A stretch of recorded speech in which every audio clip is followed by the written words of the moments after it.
We'll call the meeting to order. I'd like to thank you all for coming. Thank goodness we've found air conditioning in the library. Just a couple of quick reminders. There should be note cards sprinkled throughout the audience, and if not, there's some over there. Questions, comments, write them on those, drop them in the bucket. We keep track of it. We'll be talking tonight about how the questions that you ask are getting answered. There's actually a draft timeline, and questions get answered as we go through. If you do speak, please identify yourself, name and town for the minute taker and the camera.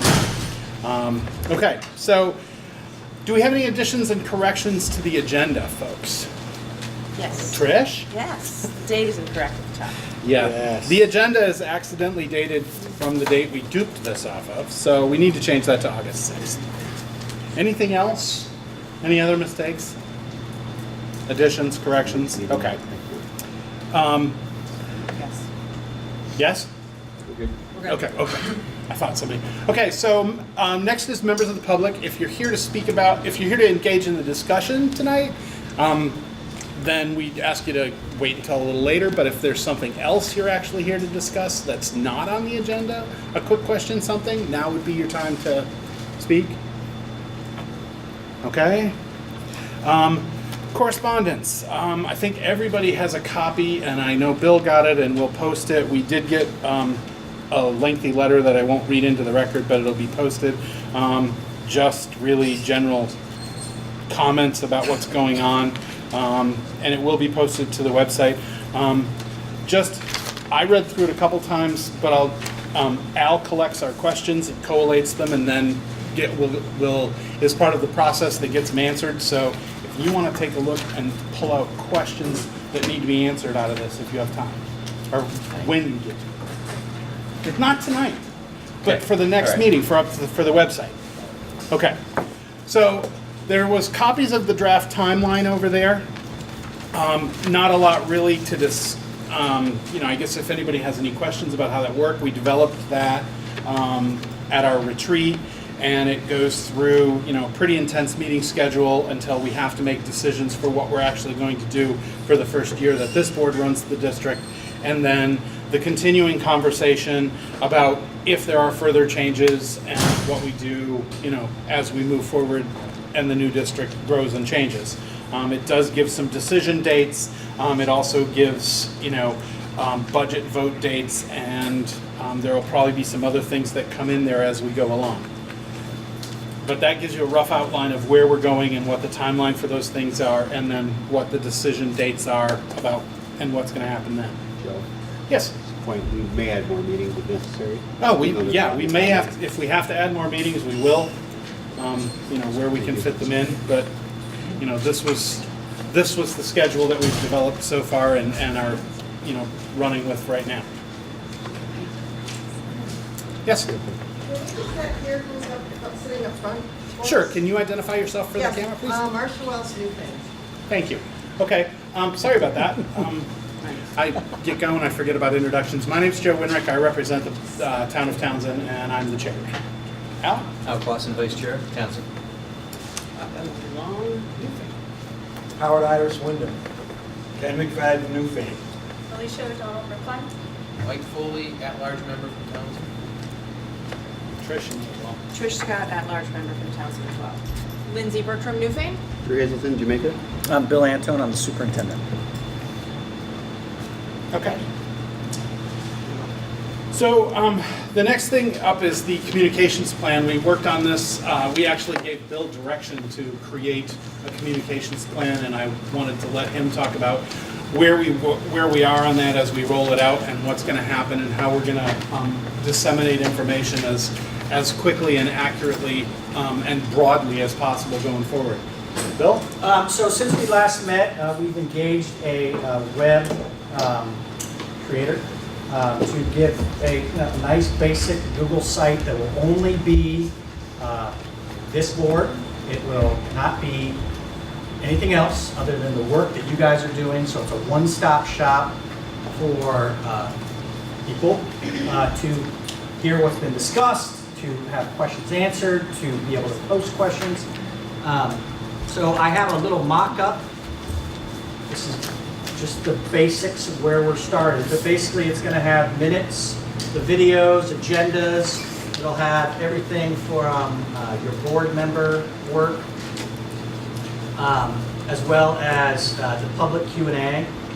I just wanted to make sure that tonight, this is the kind of thing you were looking for. We can add things to it.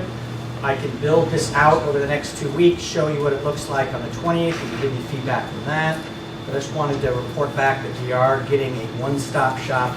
We bought a domain name, so it'll be West River Education District. So that's kind of the beginning of what you tasked me with. And then the second thing is I've invited Anita, who is our PR communications person from our work with the study committee. She's currently working with the River Valleys group. We had a preliminary conversation about some things that she might be able to do to continue educating and informing the public. My initial thoughts were it might be really valuable for a professional to either come to our meetings or watch our meetings in between the meetings and do up a nice narrative so that we have the official minutes, we have the video, but it would be nice to have a narrative about what you discussed. For example, tonight you would debrief the work you did on your values, what the discussion happened with 6th grade.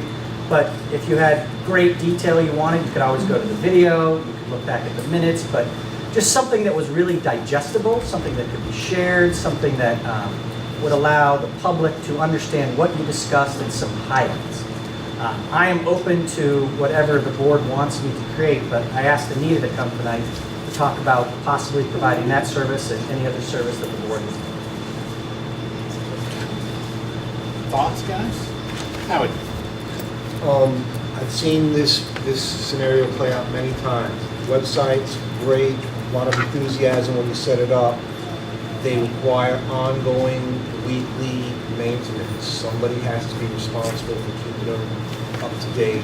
There's always plenty of volunteers to volunteer at the beginning. They all disappear when they realize it's an ongoing lot of work. Editing, making sure the grammar's correct, the spelling's correct, things are up to date, all the stuff they want. Who's doing it? How much is it costing? What budget is that coming out? So we have a budget under the grant. We have a person that will do the update ongoing, but what I'd really like to do is to, following your thinking, is to have Anita be that conversationalist between what you guys had and then the tech person that takes care of it. So Anita would be responsible for the content. It's possible, if that's something And that they updating, like because that. basically it needs to have somebody responsible for updating that content on a weekly basis to be useful. Otherwise, it's just not useful. It probably won't be weekly. I would say it would probably be prior to every meeting, but I get your point. Well, it has to be on some kind of regular basis that Yes. people can depend upon it to give them current information at some point. Because right now, I've looked over our website Yes. situation, and We don't have that right it's completely chaotic. You can't Exactly. really find anything anywhere. Right, that's why this is pulled out separate and apart from Wyndham Central and any other existing website. It's a specific domain to what the work that we're doing right now as a district. And we have money under the grant to make sure that it stays updated and, all the documents that we have, all our minutes, all our videos, it'll be interactive so that people can ask questions on it, post comments on it. As we go through and answer the questions that are given to us, that will also be on the website so that you can go back and see the answer to that question. Okay, so it just got more expensive because now we have to moderate comments. So somebody really has to be on that website to update it on a regular. We don't have to moderate comments if we're not responding to them. We're not responding to comments, right? Go ahead, Anita. First of all, I'm happy to see some of the usual suspects, and Bill, thank you for inviting me. You can moderate the comments in the sense that when someone posts a comment, it doesn't directly go on the website. It would go to the person moderating, and the person who posted the comment could get an auto reply that says, thank you for your comment. Our comments are moderated. It'll be presented to the entire board at the next meeting, and if a response is required, that's when it will be entered into the record. So that you're not opening any confrontational dialogue from one person posting to another person posting, like typically would happen on social media. So it's just a matter of implementing that delay factor where people are aware, you are certainly welcome to post, but the comment will come up at the next meeting for presentation to the board. And that's a good way to work it. Okay, I guess my point is just that the budget is there for how long to fund keeping this website up to date. That's a great point. So I did a preliminary budget that you could go through the vote, your first vote of your budget. Which is, Excuse me real quick, can you guys just speak Yeah, a little bit louder? It's really hard to hear you back here. There's some, the air I think conditioners. it's the air. we could turn the air off. That'd shorten up the meeting, wouldn't it? Your voice a little bit louder. We'll do our best. Thank you. Drew, go ahead. So Bill, are you looking for a motion? What do we need to move this forward? We already directed him to do this. I mean, this is really as far I as just I'm wanted to concerned, give you update. guys an idea of what I was preparing to do. I want to work with our professional, to work with our web tech person to deliver what I believe you guys have tasked me with. This is really, hang on one second. This is really like, is he on task? Do we want to add to this? And then the delivery date for this is after our next meeting. This goes live and, goes forward. May I comment? Yes. Comment away. One second. I got you guys, don't worry. One of the things to layer onto the creation of this is a whole sort of subset of how to promote the fact that there is a website and that people can have free access to it without signing up or signing in or becoming a member or anything like that. So it's almost like a whole separate mini marketing task to let people know that the website exists, whether you do that by an email broadcast, articles in the paper, which is what River Valley did, and so on and so forth. So that's kind of another mini task off the side of it. And Bill, will your tech people be looking at the analytics, and are they of importance to you? If they're important to the board, they're important to me. Okay. Alicia, you have a question? Comment? I was just curious, as we had voted in to put a correspondence section into our agenda, and I really value that people wrote in. When you have situations where we have a correspondence section, but we're going to read that on the side, or you have something that's being moderated, like these questions are going through a moderator and then coming to the board, is there going to be the opportunity to really hear the voices of the people? I mean, I don't want to open up for just an argumentative situation, absolutely, because this needs to be a problem-solving environment. However, people really need to be heard within respect to the context that they're speaking, and I don't want that to be softened for me. I want to know the nitty-gritty and the raw if necessary. Is that going to change, or are we going to get the real voice or exact words of the people, or that the questions that come in and are posted? Well, a question that comes in is a direct question, and it should be answered by the whole board. It couldn't be answered by me or a tech person. Certainly shouldn't be answered by Bill unless it's something about where should I send my kid to school or something like that. But questions that pertain to governance legally, technically have to come before the whole board. And I believe that that's correct. That's what I've been told. So it wouldn't be possible for me to just offhand answer somebody's comment or say, oh, that's a stupid question, I'm not going to post that. That's not my job. My But you're job not going is to be summarizing them. You're going to be sending the direct communication to direct. They go directly to the board, and the board determines what action needs to be taken from that. But they become part of the activity of the board. No other person can. When I say moderate, I don't mean pick and choose. I mean collect, gather, and if there are offensive comments that come in, I'm obligated, or whoever person monitors that is obligated to bring those to the board as well. There's no delete button on that. And it would go to the whole board. Huh? It would go to the whole board. It has to legally. It has to legally. Thank you. Yeah, the moderation factor is just a delay so that you don't end up with what you might see on Facebook, argument. where you have two people arguing back and forth. I have two boys. I totally understand. But sometimes when you ask them for a summary, No, not You get a summary. different story. My question is pretty easy. I know like the website domains are cheap, hosting's cheap, and it sounds like the SU tech guy is gonna build it. Is that correct? No. Okay, so what's it's gonna cost for this website between the consultant, doing the PR and the moderating, and then the cost to get it built? Preliminarily, I'm looking at about 500. And I will update the board quarterly on your expenditure of the grant. Yes, and that's through our first budget, so it's like, It could be less, it's more, 6 months, we'll 8 find out. months. And there'll be more, sorry, there'll be more upfront because when we're actually building it and getting it rolling. Right. And then there'll be the ongoing update, but the actual construction will cost more. okay. Yes, Anita? I have just one more comment for the board. As you're doing the work that you're doing over the next few weeks and months, one of the things to sort of keep tucked away is what you want for your communications once you're officially the unified board and in charge of everything. It'll be a little bit too late once the unification takes effect to think about it then. So as you're doing this, be thinking about what you're going to want then.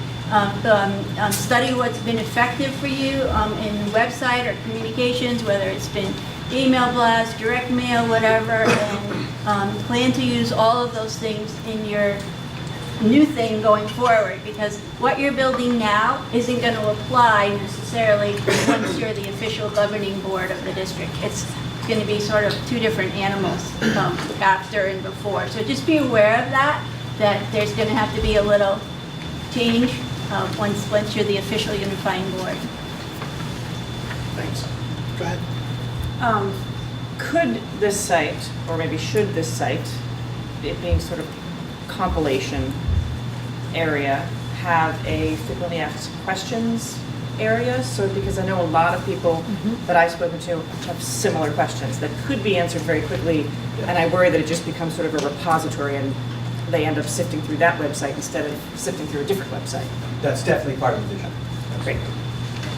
I only have one requirement for that whoever sends anything in, letter or whatever, they sign it. Yeah. Because anonymous posts don't seem to work. I think we can make that requirement. You can make that On requirement. the website that you have to identify. I think that's fair, because if you Yeah, have something to typically say, you you have- should be able to stand up and back it up. Yeah, on a website, you typically have people fill out a form, and there'll be a little line in the form that'll say your name, and if they're not willing to put in their name or their real name or a name, then it won't, you hit submit and it won't submit. So they've got to type a name in there. Anything else? All right. Look forward to rolling it out. Okay.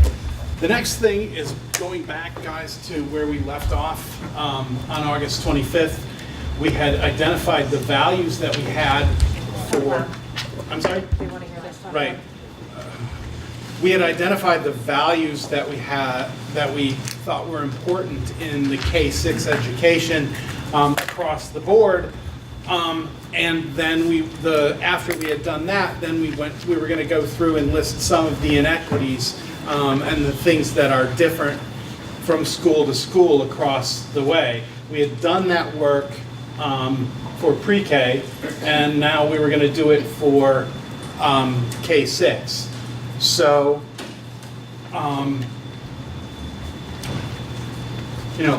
what are the? I know we had a handout, like some of the things that are different about the different schools, identifying some of the inequities there. In terms of availability of art and availability of library media specialists, interventionists, some of that. So we listed out by school again. Yeah, I was just mimicking what you guys did for pre-K. Right. Make sure I get all of Yeah. them. Right? Right. So Lindsay, what's the intervention one? Oh, shit. The inequity is Or just what does it exist in each one? for interventionists, Jamaica 1.0, Newbrook 1.6, Townsend 0.13. No, just 0.13. And this is non-special education interventions, Yes. correct? Okay, Yep. thank you. And Bill, I don't know if there's any inequality there because that's usually done by an as-need basis. So, As needed, right? So You don't these are done intervene, you by- don't intervene with a student who's right on track with everything. Correct? If they were exactly in every single thing. Right. We only challenge, an intervention's job is to challenge those who are ahead of the program and help those catch up to the program, right? So currently, yes, these staff members are used for any student that is struggling. There is no use of this time for acceleration. So that would be a building-wide choice versus the board choice, no? So it's the board's choice to deploy the resource. It would be the individual locations to what the resource and intensity was necessary. Right, so in other words, if Newbrook said we need another full-time interventionist because we have, these challenges coming up, the board's not going to turn around and say, well, no, you already have your quota. They have to give them to them anyway. That's up to the building. But these aren't special ed. These aren't special ed, so No, it's not you have. no, intervention. I'm talking about an intervention. You're not These are not required. required at all. Yeah, but we do it anyway. We're not going to change that. Why would we change that? But we Why don't would- do it Why the would we same offer less of necessarily. a service being a combined board? So Ken, if I could hear what you're saying is you're talking about the context of these. I think the board is trying to just make a list of them right now. I think what you're talking about is defining need and defining usage, Right. right? And I think that's valuable. I don't know if that fits under this right now of just stating what exists. Right. Well, I would hope that if one school, can't say district anymore, or today's district, if they need more intervention, that they, put that in the budget. I'm going to put based on need here. Right, we don't know, well, we do know what they're getting, but we don't know if they're getting adequate. We don't know that you're not getting the same access, that's what I'm saying. It's up to each administrator in the building and the teachers to make sure Right, it's up to that each this board. need is being met, that's all I'm saying. The board can't turn around and say, well, no, that's not equitable because you have .1 and you have .6. That has nothing to do with inequality or equality. Equality is, do we offer it to all the students or do we offer it to none of the students? That's equity. I think we'll get to that conversation. Yeah. Okay, I'm just, All right, your next one is your physical plan. On the page of the building capital, that could be the easiest way to at least get Let's all flip. the engineer's report. Where the heck is that? Oh, the amount of maintenance that. I mean, it's just a suggestion. I don't know how you would do it other than that, of what they're recommending. Per building. Yeah. I'm not sure.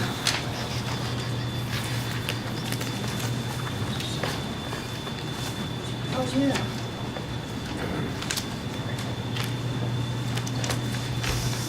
So let me ask it this way. What are the engineers suggesting that you, as a board, put in a capital plan for the 3 physical plants that you are responsible for in 10 months?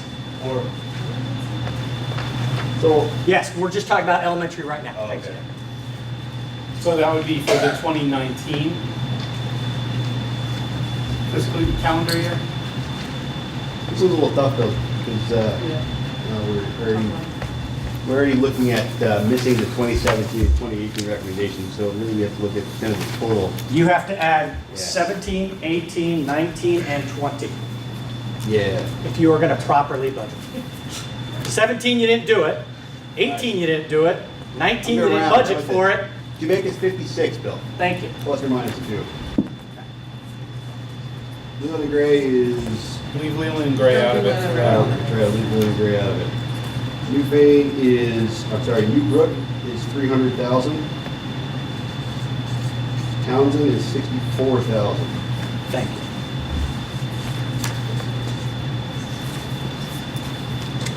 That's the 3 years ending in 2020. Yep. Okay, thank you.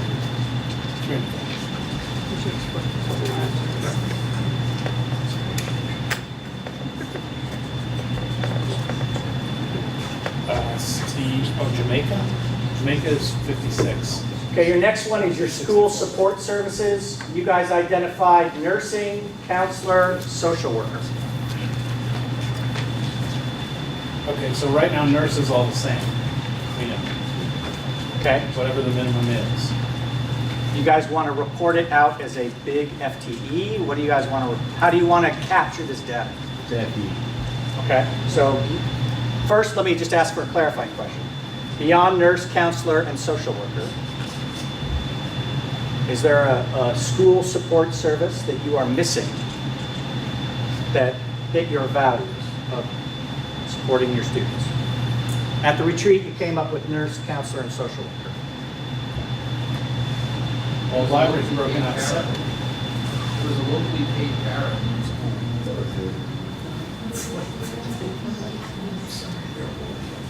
Okay, yeah, right, because where would it fit under here? That's good, Mike. All right.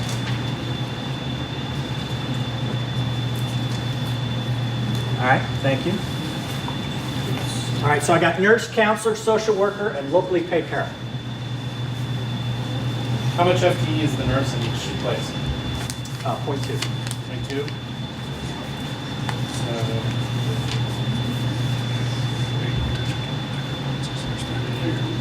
First height, okay? Nurse, 1 day. It's different at every school. We have a nurse 1 day in Townsend, but I think Newbrook has a nurse 2 days in Townsend, and Jamaica has a nurse a half a day? Half, I think. Yeah, that's what I thought. Yeah. Half? Half. 0.1 at Jamaica. 0.4 at Newbrook. And 0.2 at Townsend? That's right, yeah. Okay. You write that down, bro? Guess I'm gonna add these. And it's 0.4 in Townsend, you say? 0.2, okay. So then the total combined FTE for all of them, if we just look at it that way? Or do we want to break them out? Go ahead and give them to me. Jamaica would be 0.4 because they have 0.3 FTE of a school counselor, no social worker, and a 0.1 of a nurse. Well, you already went down this path, so just go to the next one. Okay. Give me counseling, Jamaica, 0.3. Newbrook, 0.8, Townsend, 0. For what? School counselor. thank you. And correct me if I'm wrong, these positions are based on population? No, they're based on whatever the board decided to allocate. Social worker, 0, 0.3.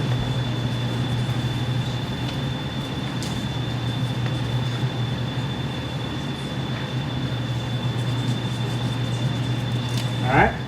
And locally paid para, 0, 2.0, 0. 0, 2.0, and 0. Townsend? Yeah. Bill was off on his thing, right? Not pre-K, not pre-K. Not pre-K. 1. Thank you. 1. But I was hired this summer. Yes. Right. Okay. So, It doesn't change their information. yes. Yes. Move that page. Okay. Thank you. All right. And who did the math?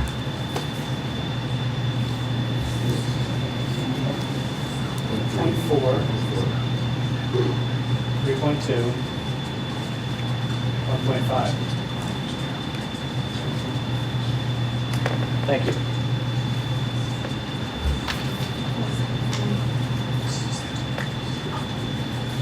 All right. What time's it? Got time, Bill. Plenty of time, Bill. 7:30. All right, Bill's got to go to his next fun board meeting. Outdoor recreational space. Nope, doesn't exist, except, didn't some outdoor classroom? Right? Well, I guess it depends on how you define it.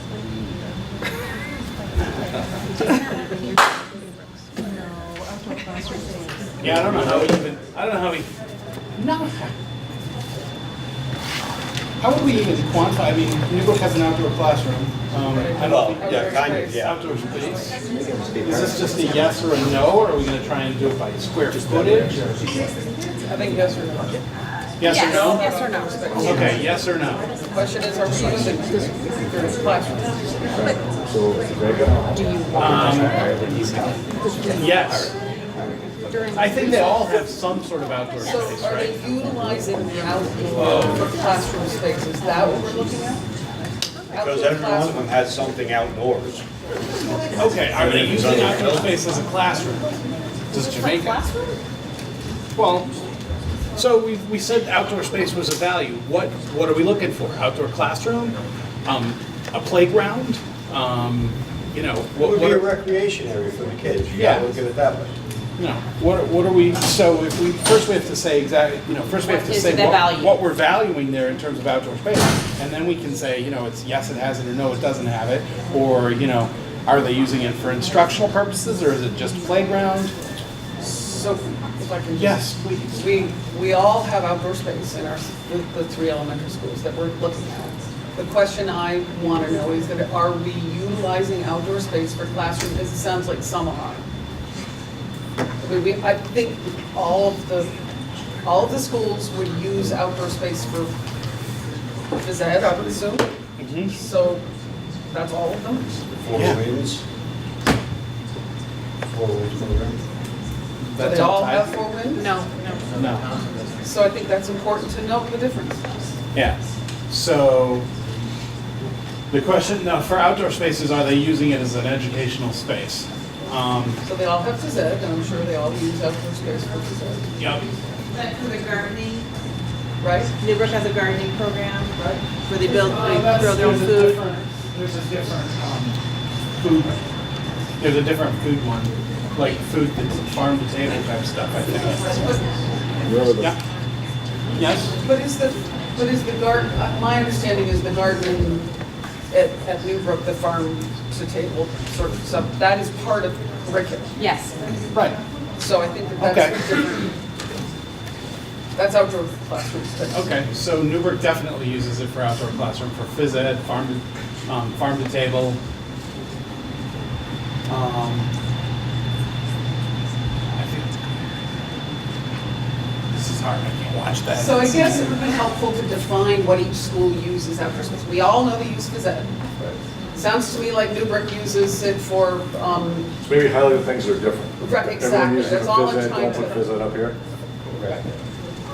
right, They all have playgrounds, but are the playgrounds equitable? Is that what you want? Do you want to capture something about the playgrounds?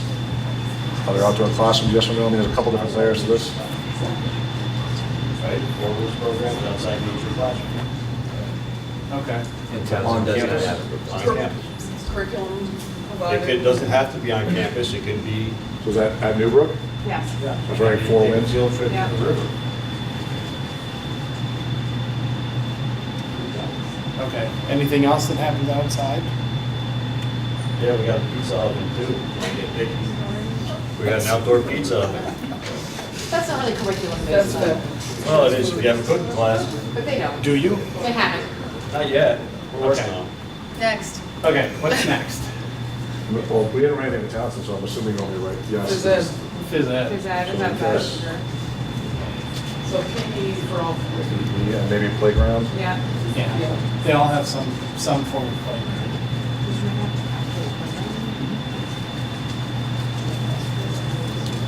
Okay, what's next? Art and music. Art and music. Do you want to approach that the same way you did the FTEs? Does that seem to be Yeah. the theme? That makes sense? Okay. Do we want to break it apart by art and music then, or do we want to just combine the two? Separate? Okay. So art is point 2, point 5, point 2.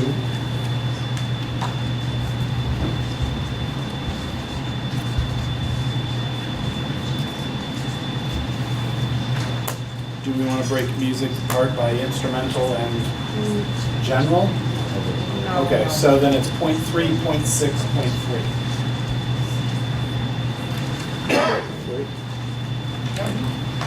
Do we total those? No, that's not.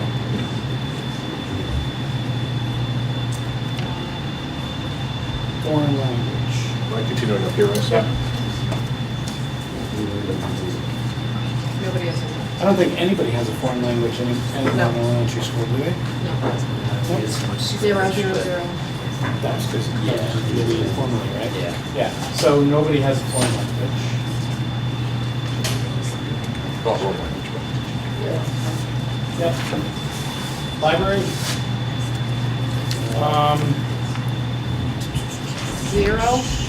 0.40.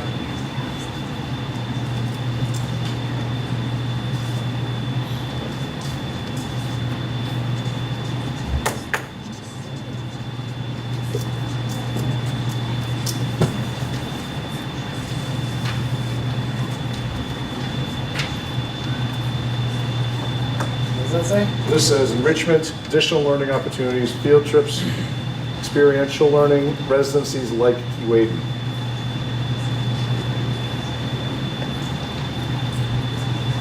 E-rate is built into Newbrook's budget, it's not built into the budgets of the other schools. Right. That's the inequity. So, but Yeah. are other schools fundraising for it and not paying Yes. for it? Yeah, I I think mean, there is. Individual fundraising. What we're talking about here is not inequity of access, we're talking about inequity of Payment. how the funds are coming. Right. Whether either taxpayer or fundraising. All free do it, all So- free have access. Right. Everybody goes, but they No, go I think different. that's really, I think you have to call those different, because one of them is funded by the board, and the other one is funded by really nice parents. So I'm not questioning the And- difference. Well, no, even, that's not fair to Right, say, that's because it's true. funded by really nice parents in Newbrook. Yeah. I mean, it's my understanding that there's a lot of fundraising that goes on in Newbrook as well. Yes. For this program. Yeah. So, Not for this, no, not for this Not for this, program, that's others. for, a lot of the fundraising is for Montreal trip in Okay. 6th grade. Other experiences, or Yes. field trips that we Yeah. want to put up here as well. Even though I do a line on I it. think every school has some form of 6th grade trip.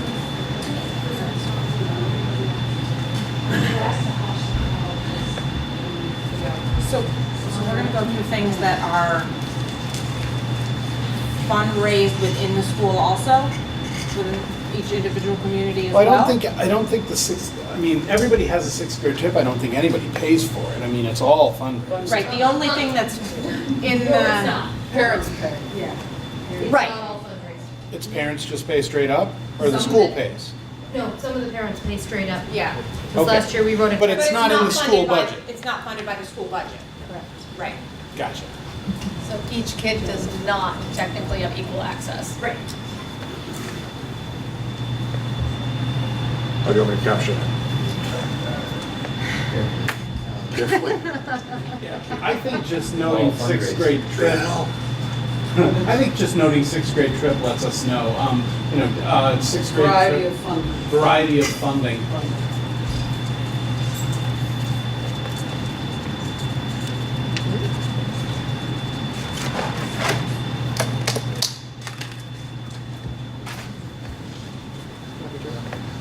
Other, fit in that category? What are we eating? No, I think that's about it for that, right? Starbase for 5th grade. Fourth.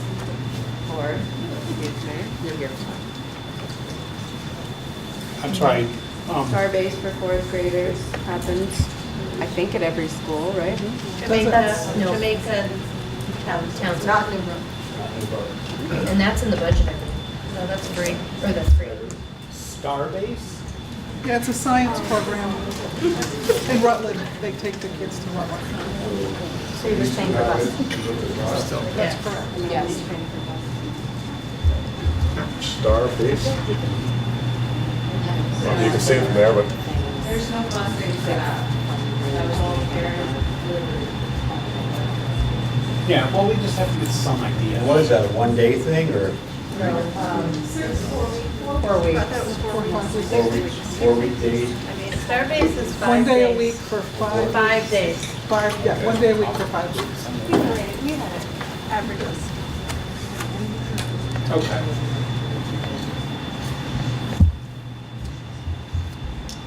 Have we captured most of that then? food. Food service. That's really subjective. High quality food service. Well, it's got It is- identifiers it is. on there, fresh, local, not processed. I don't think any school meets all of those standards. Yeah. Does anybody need that? Bam! It's because they know. I mean, it was a value. It was a value. Right, For right. us. So, To make sure we're providing nutritious food for our students. so. Well, the standard is nutritious food. Like, you have to follow those standards. So You don't have to we buy went everything. farther in our value than just meeting the state standard, federal standard. It's being delivered very differently through schools. So it's being contracted in some schools, it's internal in other schools. I think that's the major inequity. okay, so where? Newfane has their own program, and Jamaica contracts. the program. Okay, Newfane has an in-house food program. Jamaica contracts their food program. What Townsend does. And I don't know what Townsend does. Al? We have our own. Townsend's is in-house as well?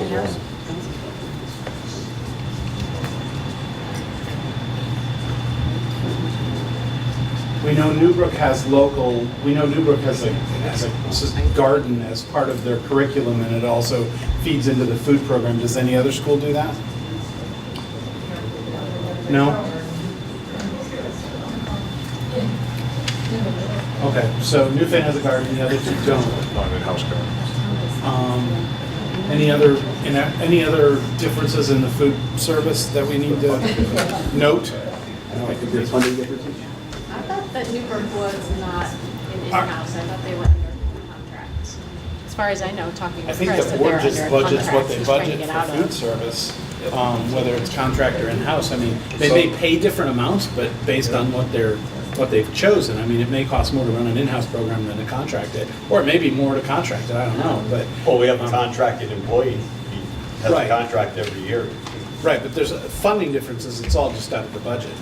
No, it's Sometimes more more subsidies. subsidies. That's right. Our students paying the same price. Oh, That's Is the it key. equitable to the okay. students? Actually, I think we could take that up at next month's meeting, as far as food service goes. We can get more in depth, because I hear there's something going on. Rumor has it. So Newburgh, Good stuff. as far as I know, Newburgh is under a contract. Lindsay, I just spoke to Chris recently about it, and he's trying to get out of the contract, but has not been able to. It's kind of a process. It's not independent. He has to buy 85% of his food from a certain company, yeah. I mean, that's what Newburgh is doing right now. They're trying to get out of it, but they're not out I of think the it. difference is, like, I'm not sure who Jamaica uses, but Leland and Gray, we use the Abbey Group, which is an outside provider that we hire to do that. Outside provider as well. We buy 85% of it. I'm talking for the That's actual, just who you purchase the food from, not who who actually prepares the meal. prepares the meal. Oh, I see. So Chris works for Newbrook Schools specifically, he doesn't work for an outside third party, I think is the difference. Anything else to this, or? What? Nope. Well, I would just say, following on that point, we don't want 85% of our food to be purchased. Right, we're mass, trying to get out of processed and all that. We Our want chef is more trying to fresh get out of and that. local. Exactly, so I think we need to note the inequities amongst Right. those three. What am I noting? That gets down to the level I of looking wouldn't at the delve contracts. too heavily into this right I now. don't think it's looking at the contracts, it's the food provider. Yes, because what our value was, it's behind you, but what our value was. High quality food service, fresh, local, unprocessed. It's those last three. They all get deliveries from the same, Fresh, local. they all get deliveries from the same truck. All the schools. I mean, one thing you can talk about, if you're talking about the differences between schools as far as equity goes, is there a school that has 100% fresh, local, unprocessed food? That is 100%. So, is there a range? Do the three schools have a range, maybe? Yeah, Do we know that information enough to put it down here? I don't think we know that. Probably not. So then we should say we need to look at that. Yeah. So, Just put a star. We'll have Bill find out information for us. I think you said price per student is important. Yeah. Because if it's Right, $3.50 since Bill's for not one here, we school need and a lot of stuff to $95 do. for another school, that's Can I tell you quite a what? So Yes, is you can. that's the full price student cost, Yes. right? Do we know that, the full price student cost in each school for, I think we need to test Set Bill by to the research state. this.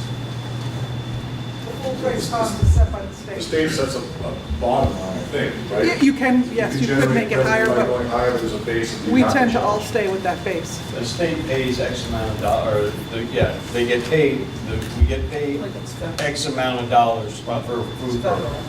per student. Right. What is right. But like I said, trust me, don't go crazy over this right now. Trust me. Just trying to. okay, so we have. Things are changing, We can, trust me. what's that? transportation. Transportation, okay. We value it, are there inequities in transportation? I mean,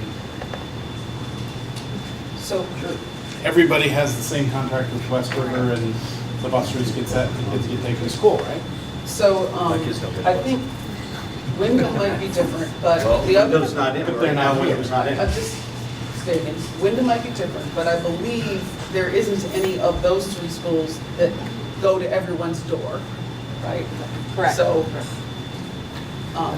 we don't provide full transportation for anyone at this point in time. So we have bus routes that. Is it the same provider? Yes. Yeah. All three. Yeah, it's West River for everybody. Do we want to have any sort of discussion about longest commute times? Are there people that are sitting on the bus because there's one bus that has to run everybody versus sending two buses to make it shorter time for a kid to sit on the bus? Is that a thing? I'm just asking. It's my understanding we've always, the Wyndham Central contracts this, and they meet with the provider to develop the routes to the Okay. satisfaction of the administration. If the board gets involved at that level, I don't believe. Okay. We certainly don't. So we can say yes, that they're equitable in that sense. Okay. Or similar? Yeah. Yes. Thank you. I don't want to be misquoted. Okay. Do you have another piece of white paper? Or are we gonna have to write on I the wall? do. Are you, what's the next? Well, the last, no, I was just kidding about writing on the wall. The last conversation was, we need to identify just the values for this, for 7 through 12. You can go over, yeah. Since everybody's in the same building, there won't be any real inequities, but we should talk about what the values are. And I think, in a lot of places, the values are very similar.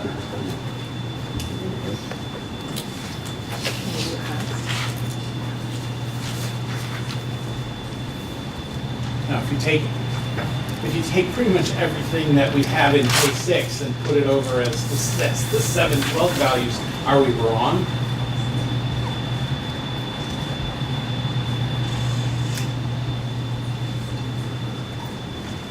Would we, There are no inequities to discuss. It's simply what we value for our 7th through 12th graders, because they're all in the same building. Do I have somebody down here? Is there something that gets added to that? Is there something that gets taken away? Is there something unique to K6 that we wouldn't? But I mean, really, when you start talking about it there, it's like, high quality education, good food service, decent transportation, you want art, you want music, you want foreign language. I would add to that you know, I would add to that theater in there, and I would also add sports, you know, the varsity sports system. But other than that, I think we've got most of our work done in the K-6. Is there a broader, sorry, Go ahead. is there a broader after-school extracurricular maybe heading that would fall under? Because there's more potential offerings of middle and high school for after-school extracurricular than there would be for elementary.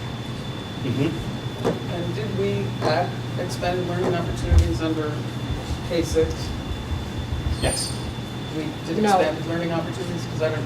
That's how you Just, define it. we used enrichment, not So extracurricular. that's different to me, because expanded learning opportunities are very specific summer and after school. And I don't know, it seems to me like we've had some, Bill's not here, but we've had some significant changes going on in our expanded learning opportunities. Okay, so can Which you make include the an, undergrad. can you just note on the K-6, Bob, underneath, just add in that we need to find out what, we need to look at To look at the ELO. summer and after-school programs? Just ELO is, we know what that is. ELO is expanded learning opportunities. Oh, okay, yeah, I couldn't get Alexa to play orchestra. I'm like, what, why, what? Very good.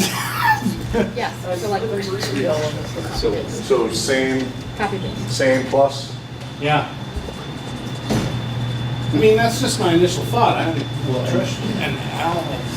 So I would say we went through to the principals for K through 6 to kind of discover what the inequities are. And since we have Bob Zebo here, 7 through 12, what other things are we missing that are inequitable gaps, values?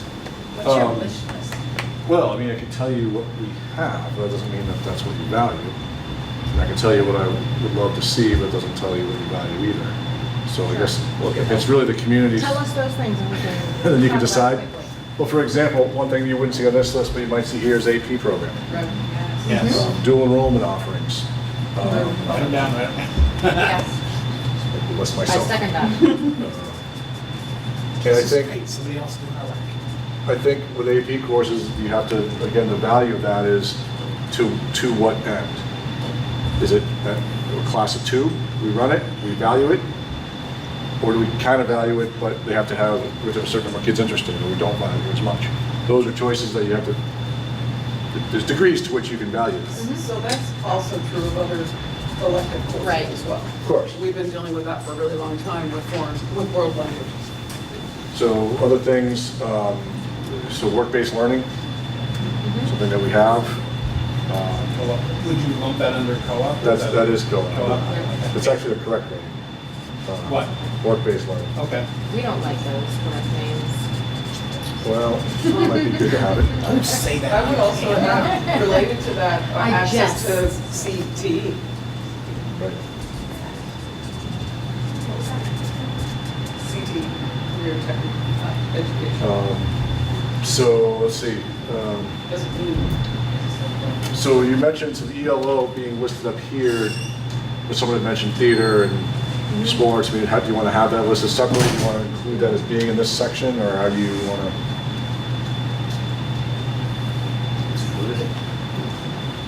I can write co-curriculars. one of the, you can help me with this, Bob, but one of the programs that we valued for many years here at Leland and Gray was a summer learning program. Is that still going on? So we don't even, if it's complicated or whatever, the point is that we were told the reason we developed that program across the SU, and it was 6th and 7th grade, 8th grade, whatever. Rising 7th. I think they were right, yeah, exactly. So I think the reason we developed that program was because there was a real need for students, especially some students, to have access to some learning opportunities that were sort of outside of what the normal classroom is. And then there was less challenge for some kids when they came back into school in the fall. That was why we developed that program.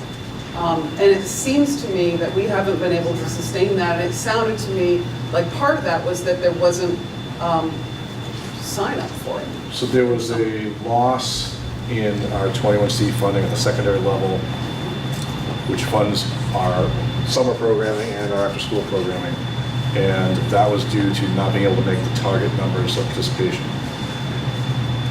The reason why, that's a complex thing, which I don't know if I'm going into all that right now. But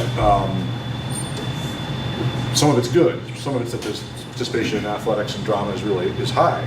It's gone up, and therefore there's fewer kids available to do that stuff, at least the after-school side. Some of them were personnel changes. We had a really dynamic help tutor who was here, who left to leave the state. And so that she brought kids into her, headlocked them, bottom down, and she's no longer here. So, there's a trade-off on some of those things. We intend, the Leland and Gray board has in the past, had a local, I guess all the boards probably did, had a local contribution to support 21C.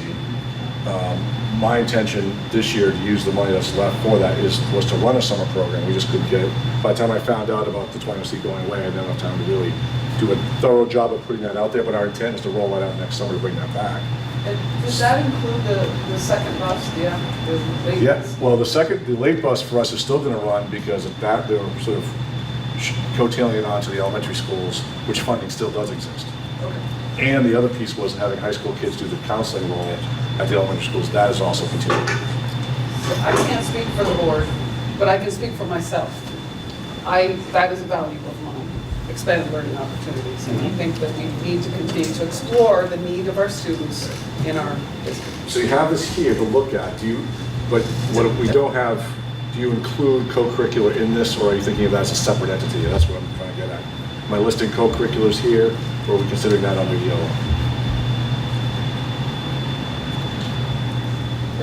Do we have, Alicia's before you. If he has an answer to that question, I don't have an answer for that question. I have two other points real fast. But You can make your points. I don't want to The answer to that question is what the board decides. I mean, do we do it as a slash? Do we do it as a separate area? as far as efforts. So I would just, first of all, I really appreciate all these people here. And I really appreciate hearing about what is going on in the backstories to the high school, because I think there's a lot of work that I'm excited to see happen in the high school. I would love to see these things happen. I think we need to be very concise with our words so that we can get to these people. So on that note, I'd like to move that. I had an 8 o'clock move to table this discussion and talk about the 6th grade move, but I could give you to 8:05 and 5 more minutes for this, if anyone would like, so we can talk about, hear from this community. Anybody thoughts on that?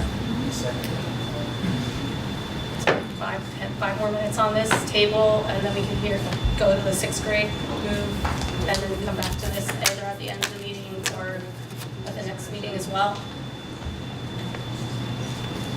If we just put If we- yellow wait, and co-curricular, and we can say that we are, whether we don't, whether it's included or separate, does it matter if we write it both? Or does anybody disagree? Just capture it Okay, as co-curricular and a note next to it, inequity. And then, I'm sorry, I'm a very short word person. We can do this, it's on the point. Did you just make a motion? I did make a motion. Yeah, she did, and she got a second, and she hasn't stopped talking for me to let take over and go, so I'm just being patient here, short-worded person. So there's been moved and seconded to table this discussion in 5 minutes, apparently, right? They got it? Correct. Okay, so any discussion on that? Oh, all in favor? Sure. Aye. Opposed? Yeah, I'll oppose it. Abstentions? All right, I guess the motion carries, so 5 more minutes on this, folks. Can I say something then? Sure. And, sorry. Values. One of the values that's important to me is that we encourage our niche activities, Journey East, co-curricular activities, theater. This is really important because we're moving into an environment where there's more and more choice. If we don't offer something special to kids, we're going to keep losing students. So we value ELO, co-curricular, and unique activities, Yeah, you know. no, Journey East. Journey East, Yeah. unique activities. Anything else that we can, that our students and staff come up with, that we can excel with? Yes, wow. I'll get you and then you. One thing that as a rising seventh grader, with a rising seventh grader, as poor Phoebe can attest to, that I've talked to her about, is safety. That's something that is very important to me, and are there two 12th graders getting in a fight, and are the seventh graders seeing that, hearing about that, reacting to it? Don't know, just something that I value personally. We wanted to bring up. Culture, what the culture is like. Yeah. Yeah. Climate. We spend a lot of time on that. The Leland Gray Board. Alicia. I just thought as a wish list item of a value, it's always dawned on me of how much of an ag program we have here, or if we have an FFA program, or if we could start something like that. We have a school garden, the environmental club that runs it. But through the, Department of Education, we have an FFA program and an agricultural program. I thought that would be awesome. Go. For this community. Is there interest in that? I don't know, I've only been there 2 years. That is part of the curriculum at the Career Center, just to let you know. And we do have students who do work-based learning at local farms. Okay. Do you want me to add it? Am I adding it? Sure. I think it fits into some of the unique offerings. It's all part of the enrichment. So then, pretty much everything that's on the K-6 list and the additional values 712 is the 712 list. Folks, anything else? Add additions to that? We can always add to it. I mean, we're just trying to nail this down so that we can go back to it and say, well, this is a value now. How do we deal with it? How do we address this? I moved it up, boss. Actually, I still have 241 from when the motion actually passed, but so we were quicker than we thought we would be. Moving right along. Next is the 6th grade move conversation. I know that we have a one-page sheet that Bob and his staff prepared. And we also have a one-page document that I sent you all earlier, and I know was over there, that came from the assistant principal at Twin Valley. Bob? Sure. Yeah. Welcome to the fire ring.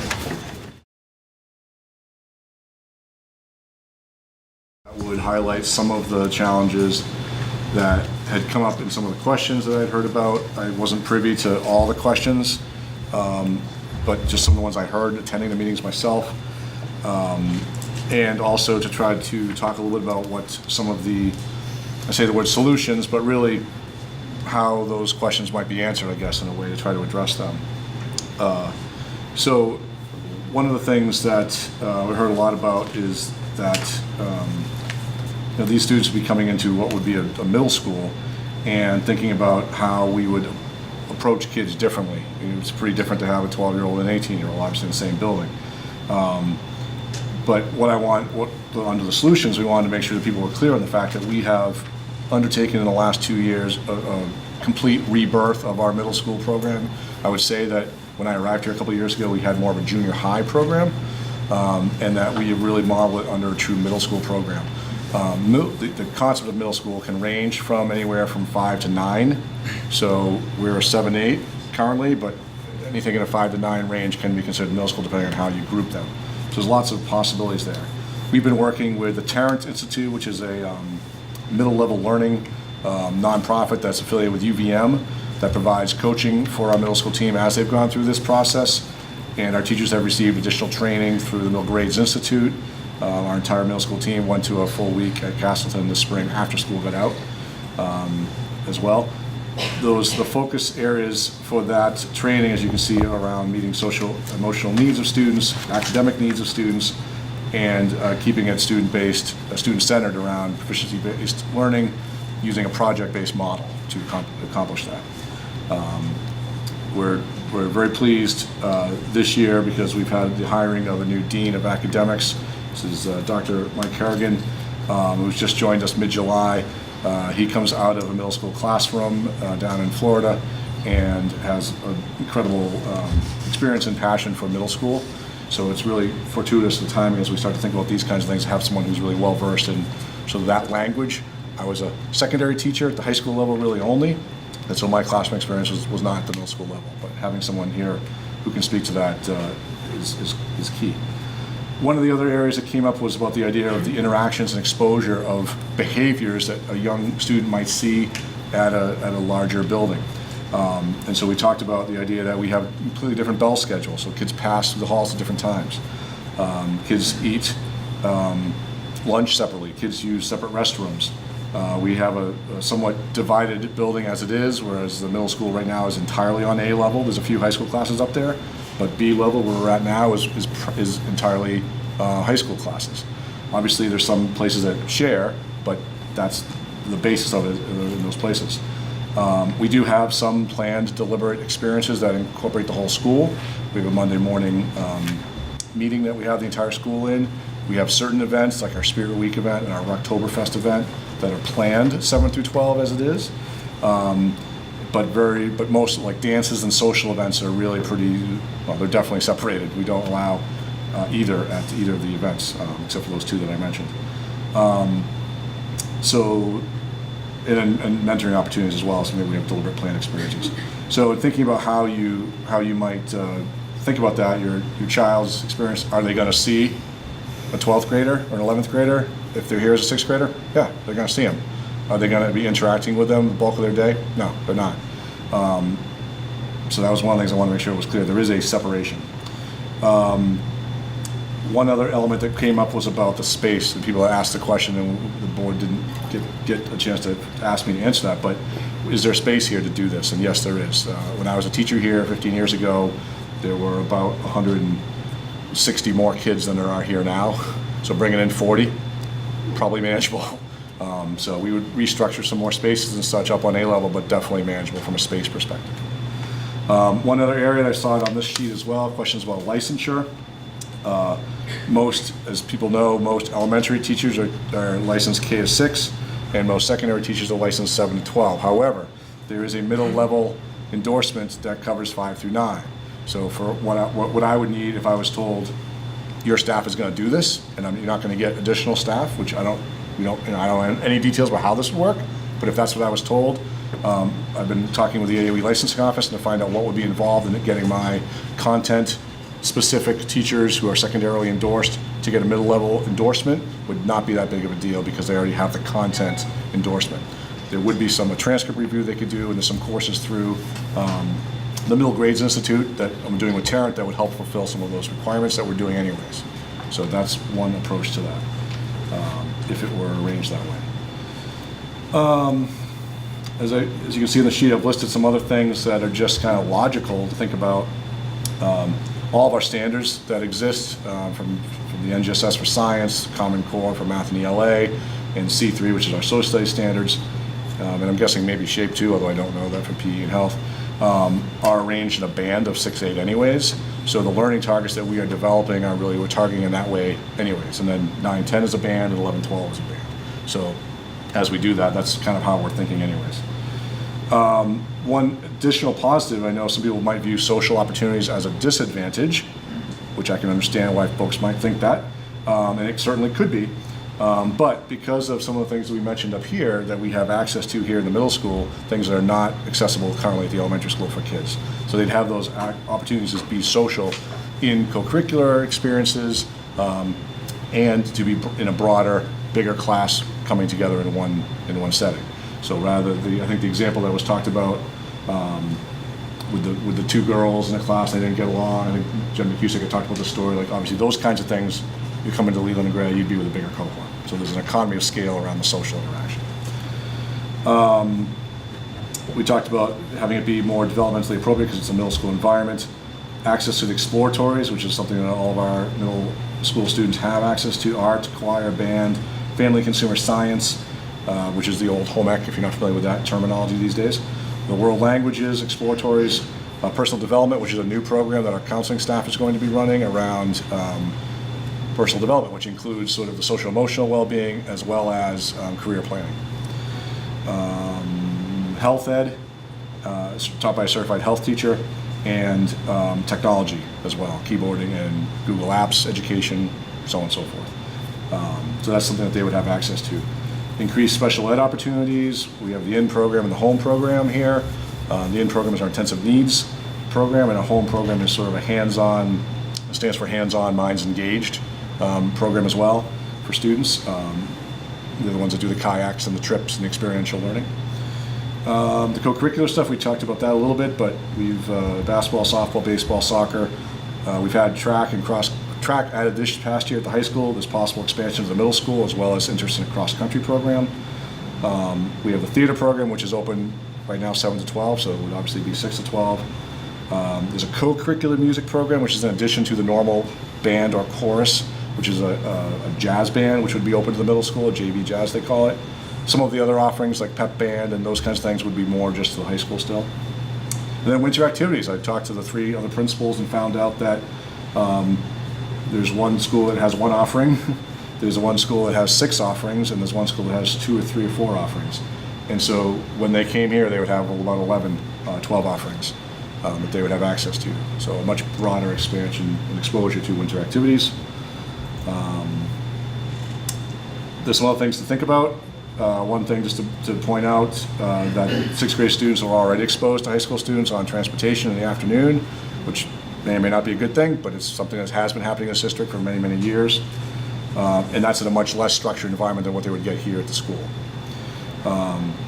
The other thing that would be a challenge for us in thinking about this is, I mean, there's a lot of challenges for us in how we would think about how this would be staffed and organized, but one consideration for us is if we're traditionally now bringing in kids at the 7th grade from the ascending schools, we're also bringing in Wardsboro kids, Grafton kids, Athens kids, Dover kids as well at the same time. So if the West River Board brings 6th graders in earlier, we have to figure out how that works with the possible 7th graders integrating the next year.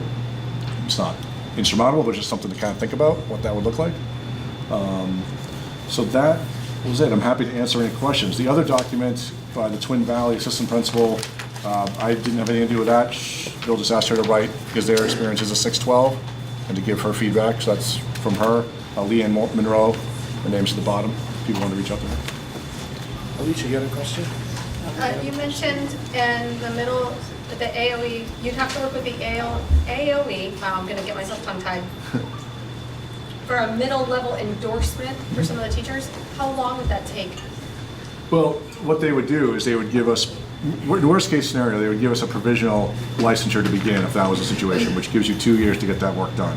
That would be more than sufficient to do it. We have at least one that I can think of who already has it. And so for the others who are in the middle school currently, I mean, a year to 2, I would think, probably not more than that. Depending on what their coursework was in their undergrad or grad programs that they already have, of course, because they would do it by transcript review. Thank you. Yep. Mike, then Would you envision, well, I guess I got a couple questions, but real quick, are there new costs associated with it? Like, are we gonna have to renovate the building or buy out new contracts? And then, second question is, would you envision bringing the 6th grade teachers to LNG from the elementary schools as part of this? Can't hear you, Mike. I'll speak up, but the second question was, would they envision bringing the 6th grade teachers from the elementary schools to LNG as part of this? I would leave, I'm going to answer your second question first. I would leave that to Bill and the board to kind of ponder how that would work with contracts and other things. What I was talking about the licensure piece was if I was not given additional staff, that's how I would address that. If they sent 6th grade teachers, then obviously they'd have 6th grade teachers. So either way, we would be equipped to handle that in that response. As far as your first question about additional costs around building renovations, things like that, I don't think so. I don't foresee that being any challenge whatsoever. Howie, you had a question? Yeah, don't you have a lot on your plate right now between rolling out efficiency-based learning? I mean, do you think this is really the right time to add another grade to Leland and Gray? Well, I mean, I serve at the pleasure of the board and superintendent. So I guess one of the reasons I came to Leland and Gray was a lot of them, but one of them is that I saw it as a place that really was a kind of a tipping point around its survival and its progress and where we could take this place. And I taught here for 10 years. I used to say that I bleed the green and white. I also use that in my Springfield interview, by the way. But it's a school that I really have fond feelings for, and I really think that I came here because I'm a problem solver. I like to try to put puzzles together and figure out how I can do things. So could we handle it? Yeah, we could. I mean, is it the right time? I mean, I'm going to leave that to you guys, I think, to figure out based on the other things. One of the advantages of having Mike here is, in fact, one of the things that he and I have already talked about is that he is sort of going to take over as part of his job, not entirely, but as part of his job, his oversight of the middle school right now. So it's been an area that has been, there's been a lot of change and growth there, and I haven't been able to give them my full attention because of those other initiatives that you mentioned. I've been sort of paying more attention to that. But I think with Mike on board, I don't see that as a problem. As far as the timing for the community and for the board, I'm going to leave that to you guys to figure that out. Anybody else up here with a question, comment? All right, back there. I have a question. My son. Can you identify yourself for the record? I'm Tina Bills, and I have a boy who would be the first class, if this goes through, of the 6th grade to come to Leland Gray. So we have very mixed emotions about it. And from his standpoint, he wants to know what's going to happen to the sports. If all the 6th graders come here, one, who is he going to play against? Because they're all going to be on one team. So that's been troubling him.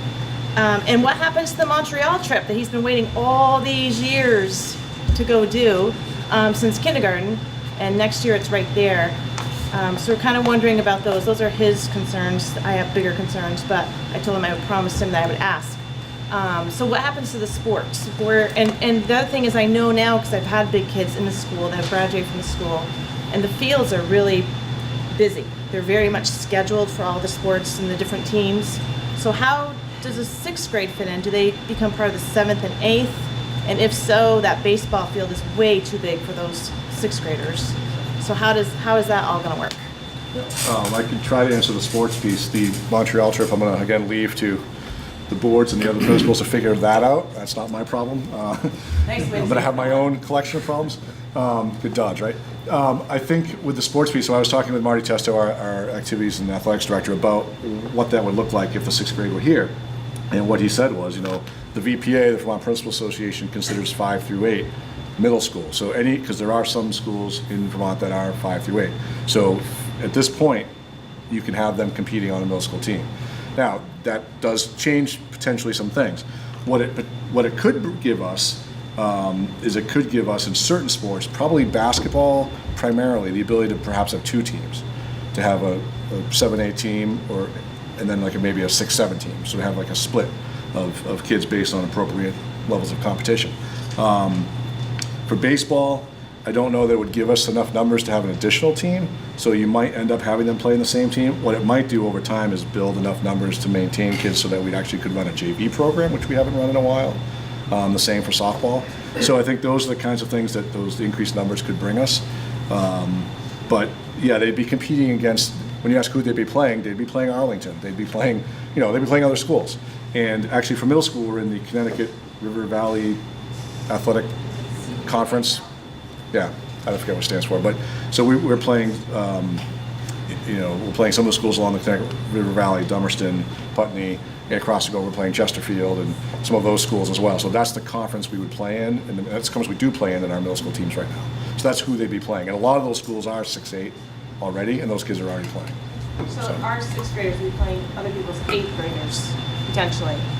And our Possibly, 6th graders are probably going to get a lot less playing time because there's big kids. So Well, my fear it is really- they're going to sit on the bench when 6th grade should be a time when they're learning and Right. they're it really- playing. Yeah, I wish Marty were here to really answer that, but it really depends on the numbers, because you could end up with a situation where right now you have 8, let's say 18 is a little big, you have 15 kids who come up for basketball in the middle school, and so people aren't getting playing time anyways, but we're taking all of 15. But if you're adding 5 more kids and you have 20, maybe you have 2 teams of 10, and now everyone's getting more playing time. So it depends on the numbers. I mean, is it a possibility? Sure. I don't want to make promises that guarantee more playing time, but it depends on the numbers.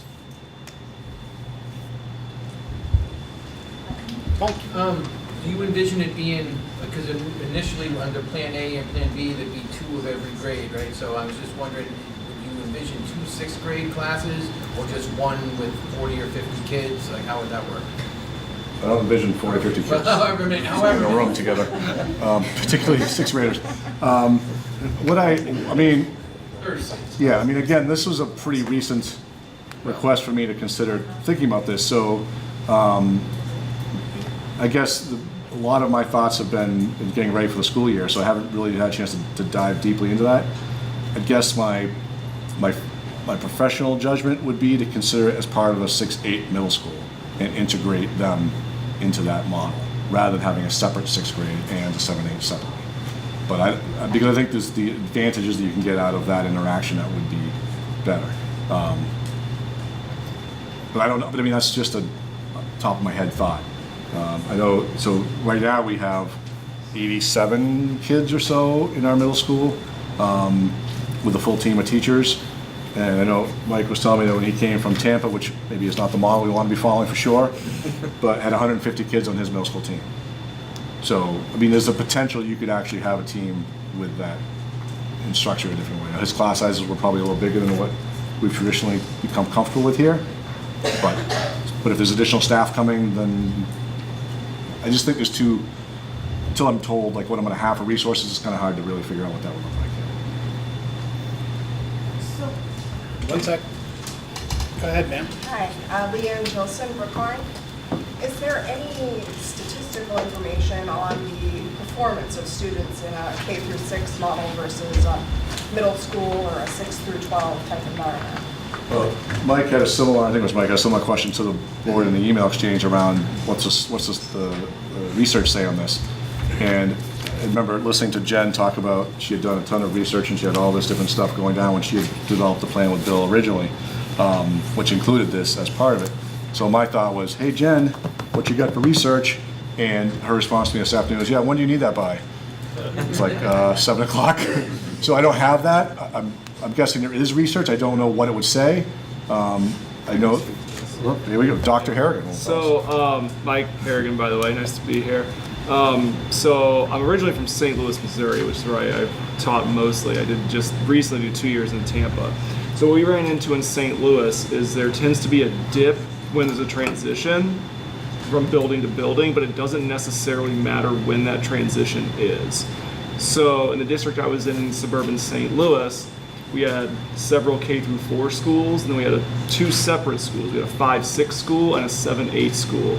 And our students dipped academically in both 5th grade and in 7th grade, which was unique for that area because most schools there were K through 5 and they only had 1 dip. So our 6th graders did really well, but our 5th and our 7th graders didn't do well. So is there a dip? Typically, but it doesn't necessarily matter when the transition is. There's always going to be some sort of, deer in headlights learning curve when you're in a new building. Kelly, your question was next. And with the 6th graders, if they were to come to this building, would they be like the 6th graders at the elementary where they stay in one classroom and they go to lunch and they go to art and they go to gym and the rest of the time they're with their peers in the same classroom? Or would they now be like the 7th and 8th graders where they're going every class to a different classroom? I think, I tried to answer that earlier, until I know what the resources I would be given to do this, if any, it's hard to really know how you would set that up. But isn't that like a really big part of what we're doing? I mean, isn't that? Yeah, I'm kind of the middleman. I'm just waiting to be told what. I mean, if the board said we were going to do this and the community supported, and they said to me, "You're not going to have any additional staff to do it. Make do with what you have," then obviously it would have to be part of an integrated unit where they would travel from subject area to subject area, much like the middle school team currently does. If they said we're going to give you some teachers to do that, then that would provide some additional flexibility in how that looks. And then I would rely on Mike and Jen to give me like what's better, what's best practice. Is it better for them to have that access to those content teachers or more generalist teachers who are elementary school? I don't know. How do you decide which is better? I would say based on what's best practice and what the research would say about it. It's just not my area of expertise. Go ahead. Jessica Brooks, New Thing. So I just kind of want to echo Tina's sentiments a little bit. So it's not just my fears, it's my daughter's fears, right? So she's going to be upcoming. She'll be a 6th grader that would be affected by this, the first class. There's a dip. She's a young again, so she would essentially be 11 years old coming into the middle school. That's young for her. So she has a lot of concerns about just like hanging out, you know, being with the 8th graders, not just sports-wise, because that's really important to her, but academically as well. So I guess, and I appreciate you saying, you know, like the makeup of the school, you know, letting us know that yes, they would be commingling at some points, which is a big concern of mine. But so would we essentially vote on this, like yes or no, that we're okay with this, and then you tell us what the resources are? Or would you say, hey, look, if we do this, this is how this is gonna look? I would feel a lot more comfortable with this whole process if you said, if you guys came up with a business plan, maybe a couple different ones, and said, hey, look, this is what Plan A looks like, this is what Plan B looks like. Do any of you feel comfortable voting on this? Rather than just saying, hey, this is, you know what I mean? Like, that's kind of where my head is at a little bit, because I do have a lot of concerns about the safety culture and the climate. I understand that there's a lot of value to this, but I can't even think about that right now when we don't know what it's gonna look like. I don't feel comfortable throwing her into the mix when we don't know if you're gonna get additional staff or where the teachers are gonna come from, right? I think that's where a lot of parents are at, maybe not. So, I'm not sure if that's something that you guys have thought about.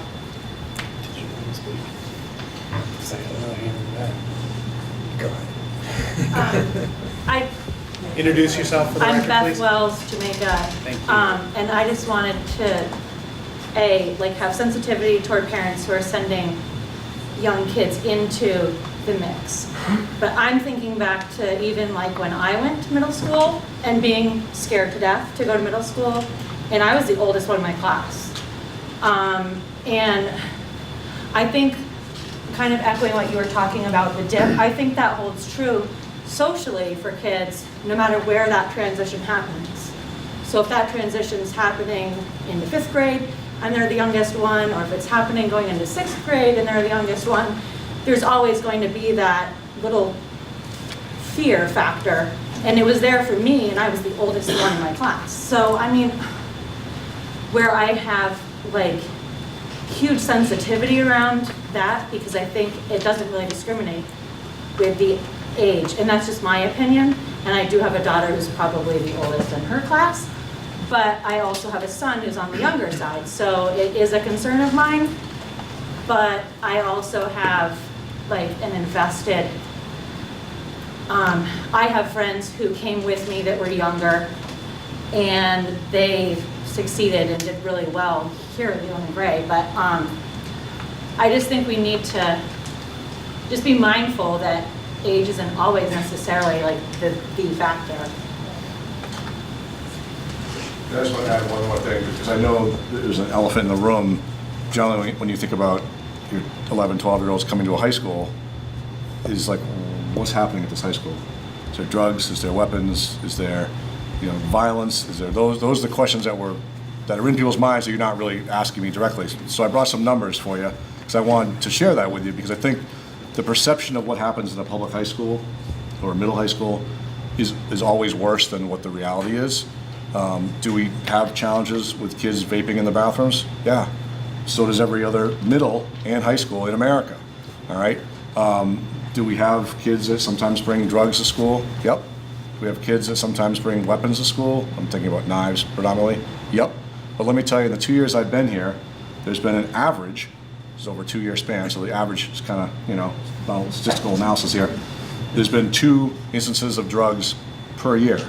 There's been 1.5 instances of alcohol per year, and 1 instance of a weapon per year.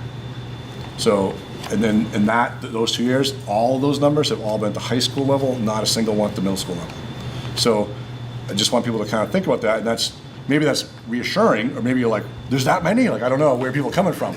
But I just want you to know, like, sometimes the perception of what people are anticipating happens isn't nearly as bad as what actually happens in a school. They say that school is the safest place for kids, even despite recent events in the community, but that's the data for the last 2 years here. All right, Lindsay, you were first, then the gentleman in the back, and then we got one over So here. along those lines, can you just elaborate for everybody here about what happens, what does the administration and the faculty of the existing middle school, and I know like whatever, you don't know what resources you'll get or whatever, but for what's happening at the existing middle school, what do you do to encourage the climate and culture and to shape that so that people that haven't experienced it have an idea of what that even is like? Sure. Well, one of the things that the middle school team does a lot of in the recent years, they've been assisted through a grant which funded a team from High Five, which came to the school and did Edge of Leadership training, which is a program that they do with schools all over the area. And that's a program where they teach kids how to communicate with each other in an effective and appropriate way, so that every kid is a leader is kind of how they package that. And the teachers take the teachings of that, and there's an actual instructor that comes from High Five, and integrate and embed that stuff within their own practices. So that's one element of things they've already done. Another element that they have is they have houses. A lot of people have heard of like an advisory system. Well, in the middle school, they use this concept of a house, where we have a house mom or dad who is the teacher, and there's 6 of them in the middle school team, and they divide the kids up into these houses, and they're mixed grade, so that there's some continuity from year to year. As the older kids are sort of the leaders of the group, then they leave and the new kids come in. So it's kind of like a multi-age classroom, if you will. And that's where they do a lot of that sort of community building and bonding to build trust and to establish appropriate relations and all that kind of stuff.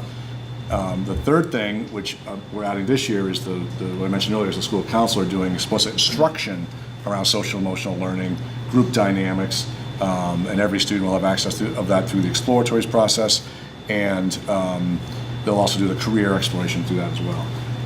And that's just sort of the intentional outside forces going into that. The other piece, which I think is something that bears mentioning, when we redesigned the middle school, I had a team that was really 2 teams, a team of 7th grade teachers who also taught in the high school, and a team of 8th grade teachers who also taught in the high school. And we got all in a room together one day, and I said, here's what I want. I want us to go back to a middle school model. The existing model was, as I said before, more of a junior high, and because of the shared staff piece, it was the schedule from the high school was driving how we did offerings at the middle school, and we weren't giving the kids really a fair shake. So by restructuring as a true middle school with one team, I basically looked at all the different teachers and said, half of you aren't going to be in this. Who wants in? And that's what really separates folks, because there were certain people who were in the room and be like, I want in, that sounds awesome.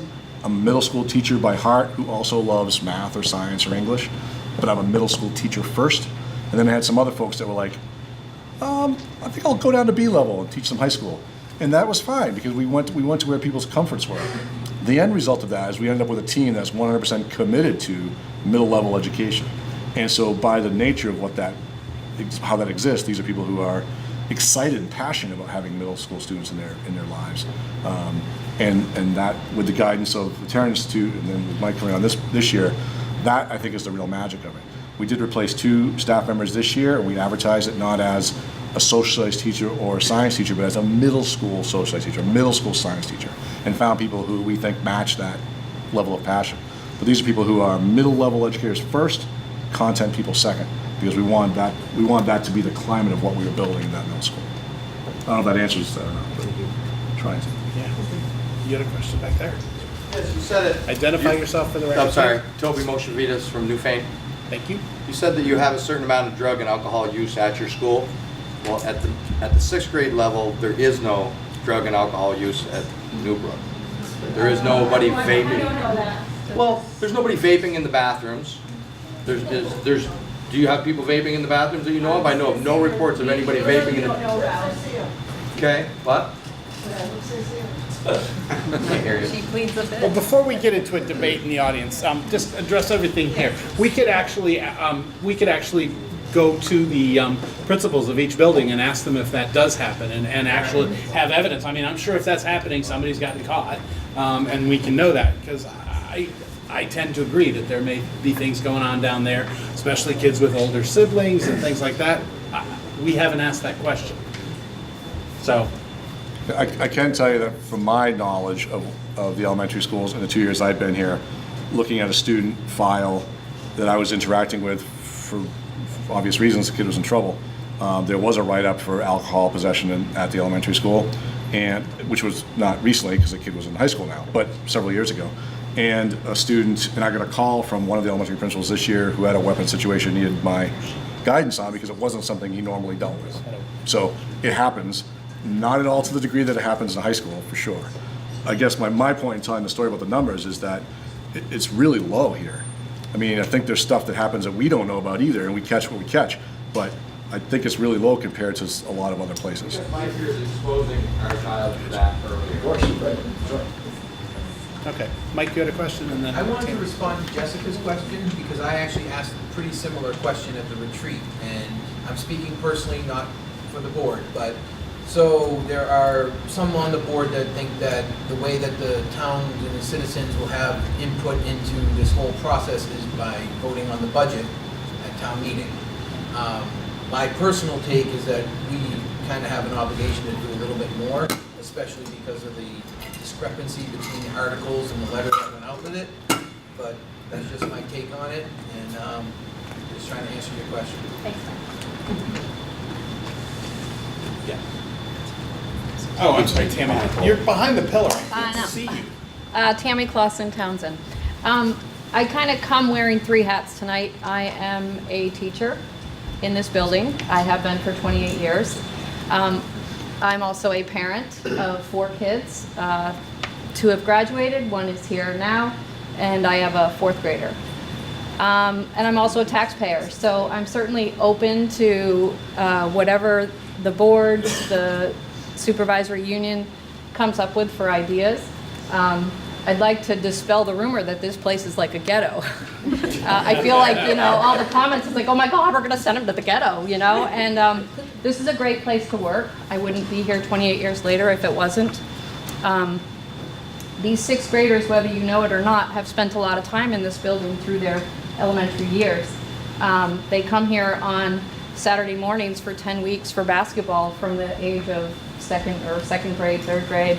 And they play basketball here, and they play with some of those big, nasty high schoolers who are their coaches.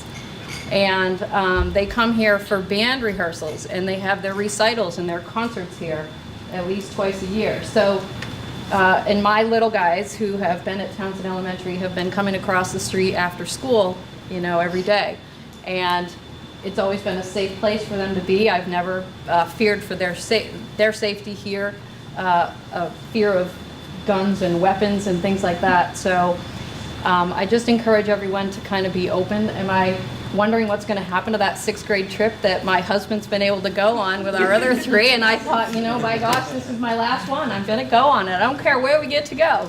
So I hope I still maybe get to take a trip somewhere at some grade level. I'm not sure if it'll be 5th or 6th, but I trust that you guys will take all of these comments into consideration, but I just encourage everyone to kind of be open.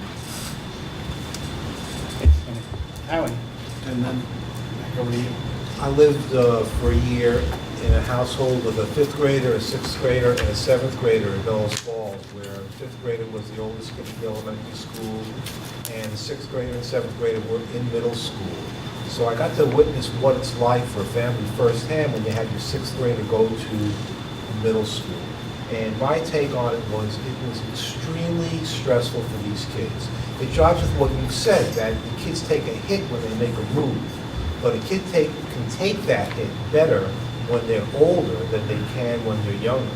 What I saw was kids going into 6th grade immediately pressured to start dating. Now, what dating means to a 6th grader is pretty much up for grabs, but it still puts a lot of pressure on kids who otherwise would have just been, the oldest big kid in their little school for another year. So I can't really say that from my personal experience I can support moving 6th graders into Leland and Gray right now. The other thing, again, I want to just reiterate, we have a lot going on now to change this school and add another grade. And I would counsel us to be a little patient. Go ahead, and then over to you. I just wanted to respond to Tammy that I've had 2 children graduate from Leland and Gray, and I love Leland and Gray, and I think they have a lot of great opportunities, and by no means am I here to say that Leland and Gray is a ghetto. I think they have a lot of great opportunities that my kids wouldn't have had other places, and I'm very supportive of Leland and Gray. My concern is my son will be 10 when he comes to here, because he skipped a grade. So he will be a 10-year-old with the older kids. So I'm feeling like you, where I don't feel I'm ready to expose him to, he has big brothers and sisters, and that's enough. He doesn't need 300 of them. So that's my point. It's not anything personal against Leland and Gray, because I feel really that Leland and Gray is a great place to go for the older kids. So I just wanted to make that clear. Valerie Bills from Jamaica. I teach in an elementary school. I teach at Wardsboro, and from the perspective of a teacher, when you look at the Common Core expectations, the bands, and you've talked about the middle school bands, a 5-6 teacher is in a position that I don't envy. When you think about the other grade levels, I teach 3rd and 4th grade, the standards really work for the multi-age class. When you look at the 5th grade and the 6th grade standards, and what is on the plate for the 6th graders to learn, putting them in an elementary school, I think it's a stretch for them to get some of those experiences and have some of those opportunities that are within the standards for them. And having grown up and gone to middle school at the age of 11, I was young, it wasn't a negative. I happen to have going to be 6th grader now, so it's not going to change anything for her. But if I had going into 5th grade, I still would be feeling the same way, that there are a lot of opportunities that they're missing being in an elementary school. You see a 6th grader in a building with 4-year-olds. You know, there's that side of it too. They're on the playground in positions that are not comfortable for them. They're bored with playing on the swings and with the little kids. So, you know, there's a lot of this negative about moving on. I see a lot of positives about moving kids to Leland and Gray in 6th grade. That's just... Have we, Heather Bartels, Jamaica, in the discussion of combining schools, and I'm assuming that's parallel to this 6th grade shift, if anyone ever agrees to combining 2 elementary schools in this SU, it will be crazy, but have we ever talked about having a middle school separate? I've talked with a couple parents in Jamaica, primarily, where we thought, gosh, if Townsend and Jamaica could agree to combine, and if Wardsboro and Wyndham ever wanted to play, that would be great too. And to invest whatever it was, $56,000 in Jamaica's capital fund to work on their building and make that the elementary school. What if Townsend's elementary school building became just the middle school, 6, 7, and 8? And this floor, or the middle school floor, became the supervisory union, because there was talk of that at the last meeting, moving the supervisory union out of that building in Harmonyville. I don't know. From personal experience, I had a middle school that was 6, 7, and 8, and it was a great little incubator space, I feel like, between elementary school and high school. So I don't know if that option has ever been put on the table, but when I bring it up to parents, and I have been continually doing that with a lot of people that I know that have 5th graders that would be this guinea pig class, so to speak, with this change, they're like, oh, wow, could we do that? I know it has a lot of factors involved. We have to get someone to agree to consolidate schools, which, being on the board 5 years ago, that was shot down then too. So, you know, that's just my 2 cents on another idea. Thanks. Trish? To add on to that, I think that we're exploring moving the 6th grade because of the plan that was brought to us by Bill and his team at the supervisory union. And that was this plan that was a proposal that was option A and option B. We haven't moved on beyond option A or option B. So that's, the way I'm seeing it, why we're looking at this point about moving the 6th grade to Leland and Gray, because it was part of that proposal. But you're right, there are other options. And personally, I would love to explore some of them. That's a great option. I've spoken to people who have thought, transportation is a big issue. I know I'm kind of going off topic a little bit from the 6th grade, but it'll come back. Transportation is a huge issue with this proposal that we've been given, this one singular proposal. What if?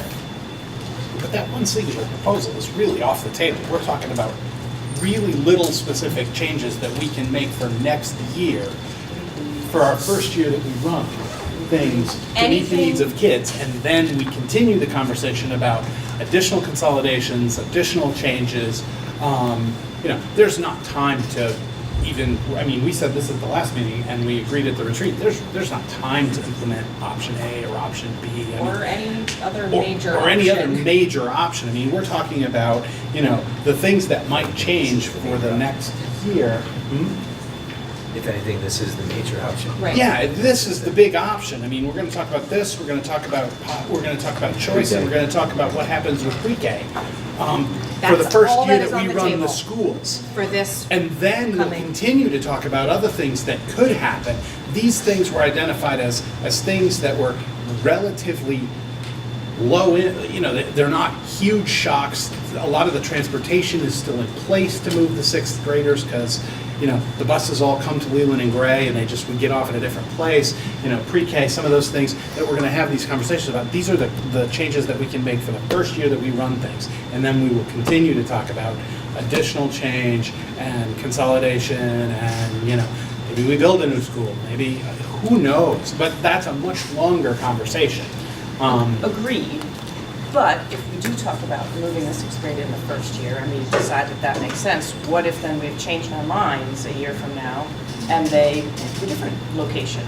Then we're talking about another dip. I'm just saying there are other options. There are buildings. We could look at, pre-K through 2nd in Jamaica, pre-K through 2nd in Newbrook, 3rd through 6th in Townsend, 7th through 12th in Leland and Gray, or 3rd through 8th in Townsend, and 9th through 12th in Leland and Gray. I'm just saying, I know it's a broader picture, but I know people are talking about this. They're saying, well, what about, could we do, it's been brought up to me from people often enough that I feel it needs to be addressed, that I think we need to explain to you guys exactly what was just said, was we're looking at a soft rollout, if you will, but I think there also needs to just be the conversation addressed that if there is a soft rollout, it doesn't mean that that's going to be exactly what's going to happen. And hey, we might change, and your kid might change again.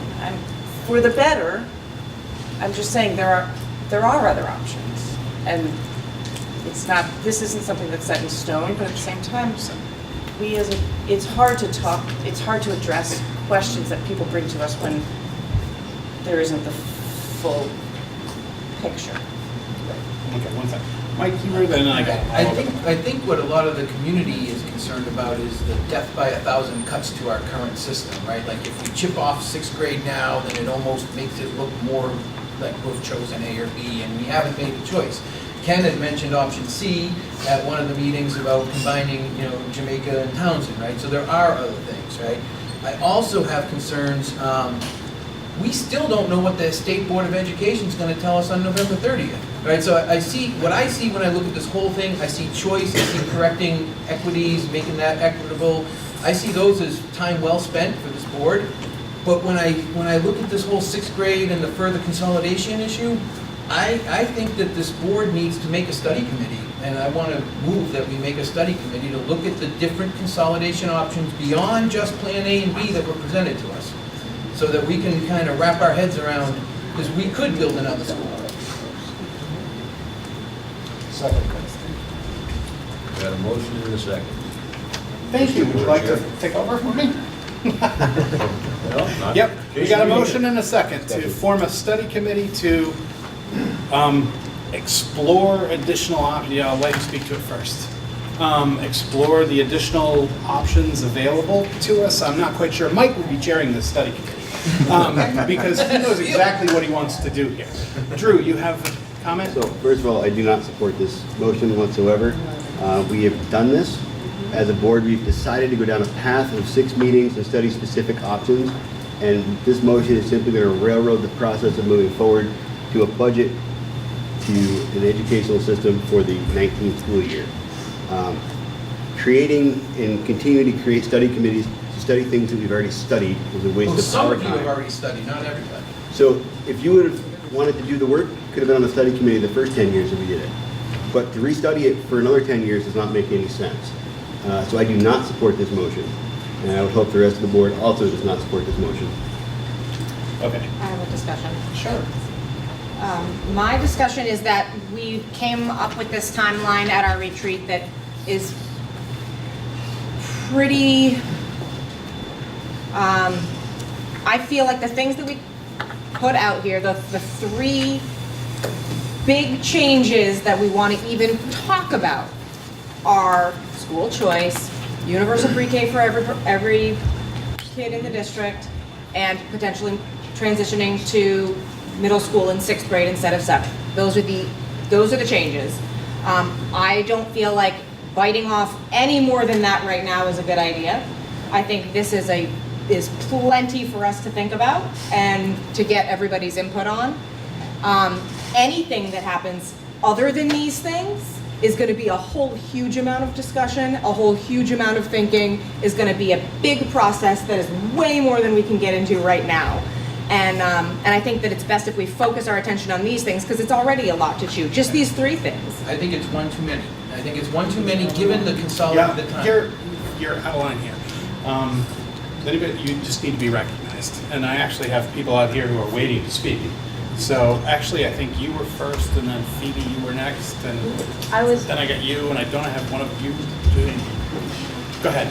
I was basically going to say what Lindsay and Drew just said. Okay. Like, we really need to stay focused, and I feel like you guys just had this huge meeting about what was going to be happening, and we've appointed you, or you've been appointed to be on this committee, and now we're totally derailing all the work that you guys just did.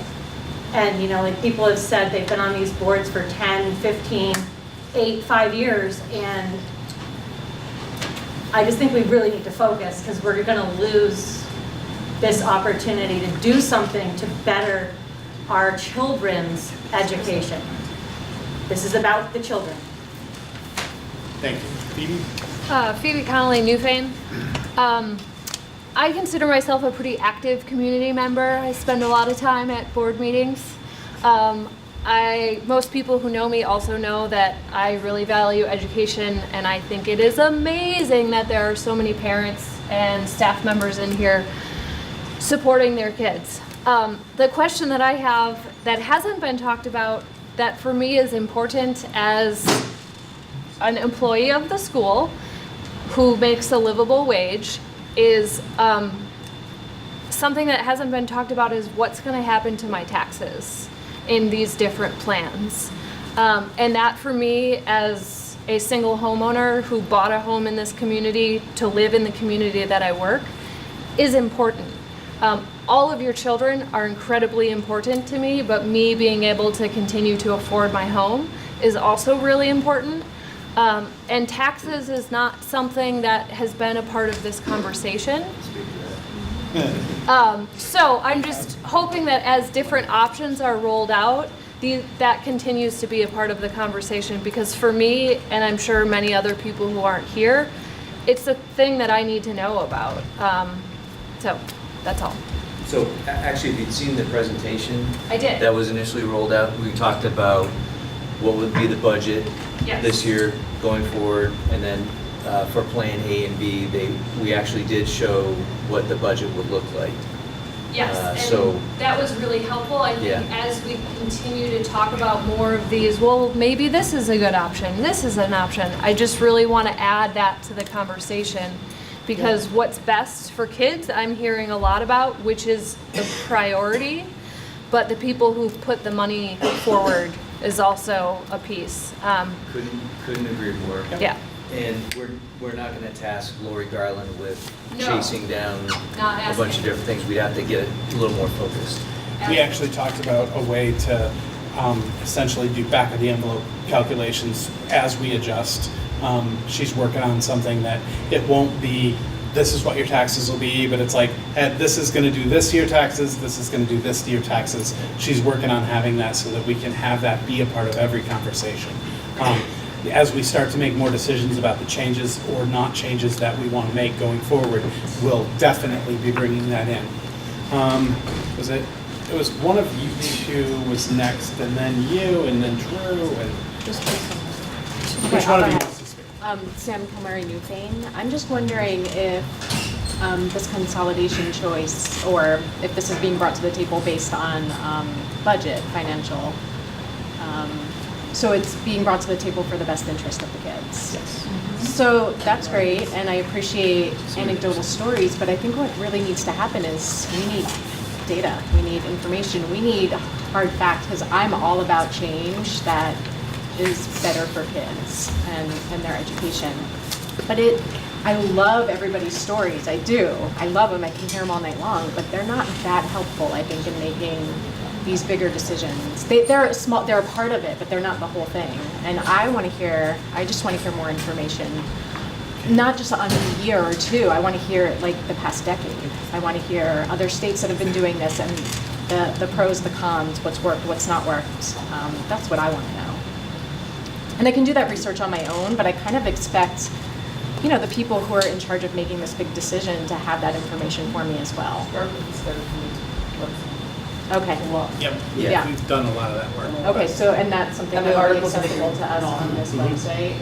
Yes. It's gonna get better. It's gonna get Yeah, more and I think available. that's important, though, to bring up at these meetings, because as wonderful as it is to hear our stories and our personal stories, I need facts.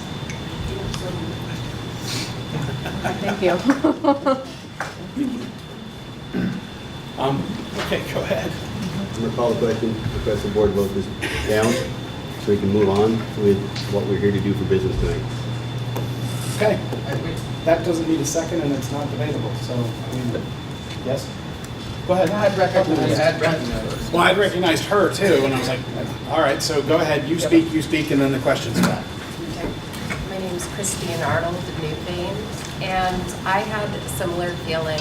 I think it's important to present all the information to the parents, because our daughter will be going into 6th grade, with the first class. And again, I appreciate all the information from the study committee, but I think when it's told to parents that this is happening, or this is part of the decision, or this is one of the options, it's important to present the data and to show, again, like if there is a similar survey or something from an area like the West River Valley that has done something like this, as far as a socioeconomic survey to show, this 6th grader, this is how we combined, and then this is how it looks later as far as graduation rates, things like that. I think that's important to show families. Because that is a real thing, and it's important. The kids, or just thinking my own daughter she's not young, she's one of the older kids, but she's really immature. She's young in nature, and that's one of the reasons why we actually moved out here to Newfane to kind of capture that. We made a big move for North Carolina here, and we really liked this area. We really liked Cuba, so we chose this area for that reason. So I'm just hoping that can all be kind of shared with families as this process is happening. So, Thanks. I just wanted to respond to Drew a little bit. I'm not trying to derail the process or negate the work that the previous study committees have done. I think there's some legitimate concerns. It does feel like this whole thing's being rushed. And like I said, I think there's time, there's area. 2 of the 3 questions, I think this board's time is well spent and gets good community will. But when I brought up like the SBE, that letter that the SBE put out in June said that, Wyndham Northeast, their schools might be getting reassigned to other districts. Well, if that happens, we could pick up Athens and Grafton for all we know. We'll know that by November 30th. So I just think that we're premature in rushing this, and we're leaving ourselves open to potential negative community feedback and negative potential legal feedback based on the discrepancy between the articles and the letters that the electorate relied on. Yeah, but the question's called, I forgot, because the question's called. So we got to vote, and then Cliff, you're up right after we do that. So all in favor of forming the study committee, please say aye. Aye. Opposed? Nay. I believe the nays have it, but I'll ask for a show of hands. Show of hands, ayes? Show of hands, nays? Nays have it. Motion's defeated. Cliff, sorry? Cliff Passanaro, Townsend, Vermont. Vermont, yeah, I have to. So used to doing that, like on the phone. Isn't that the next question? Where are we? No. And half the small towns. Yeah, exactly. Anyway, I just want to recognize a couple of points. One being Mike's, I agree with Mike, and I also agree with what you were saying. I understand when you're a board member, particularly when you've been a long-time board member and you've been on a lot of study committees and you've done a lot of research and you want to make something happen, right? It's time to do something. Unfortunately, where Mike's coming from and where I also agree is that not everybody is as involved as maybe we should be. Board members, involved parents, they kind of got their fingers on the pulse of what's going on, but there's plenty that don't. So for them, this is like, whoa, what? You know, so there is a lot of hand-holding that's going to be needed to make people feel decent about this, or just to understand it.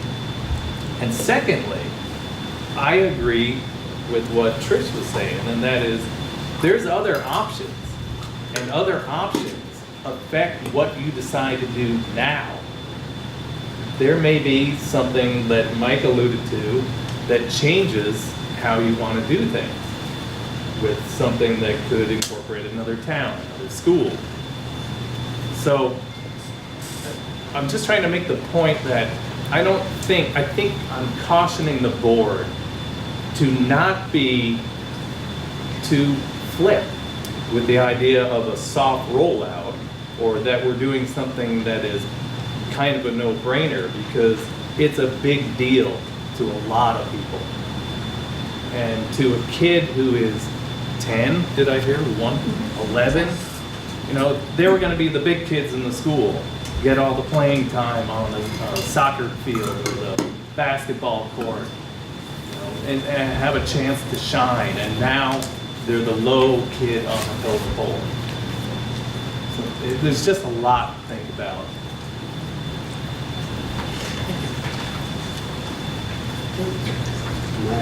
Do we have specific questions that we need to ask the administration for answers before we close our meeting up? We have the, go ahead. I was just going to say, if one of the concerns that has been presented to us tonight is around cost, and it might be helpful to, and I don't think it will take an awful lot of time to find out what it costs to not make changes for this coming year. I think it's important for people to have a sense of where we are, because while my drive in all of this has been my concern over many years about a reduction in opportunities for our kids. And that's driven mostly by demographics. And the demographics have been really challenging, and they're going to continue. So I think it's really important for us to get a sense of what the impact is going to be, because our budgets have been typically going up nearly every year while our enrollment declines.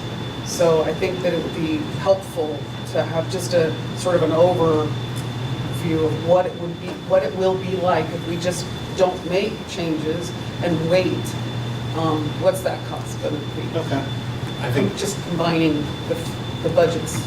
I think that number actually exists. I think it does, but it would be helpful to have that rolled out.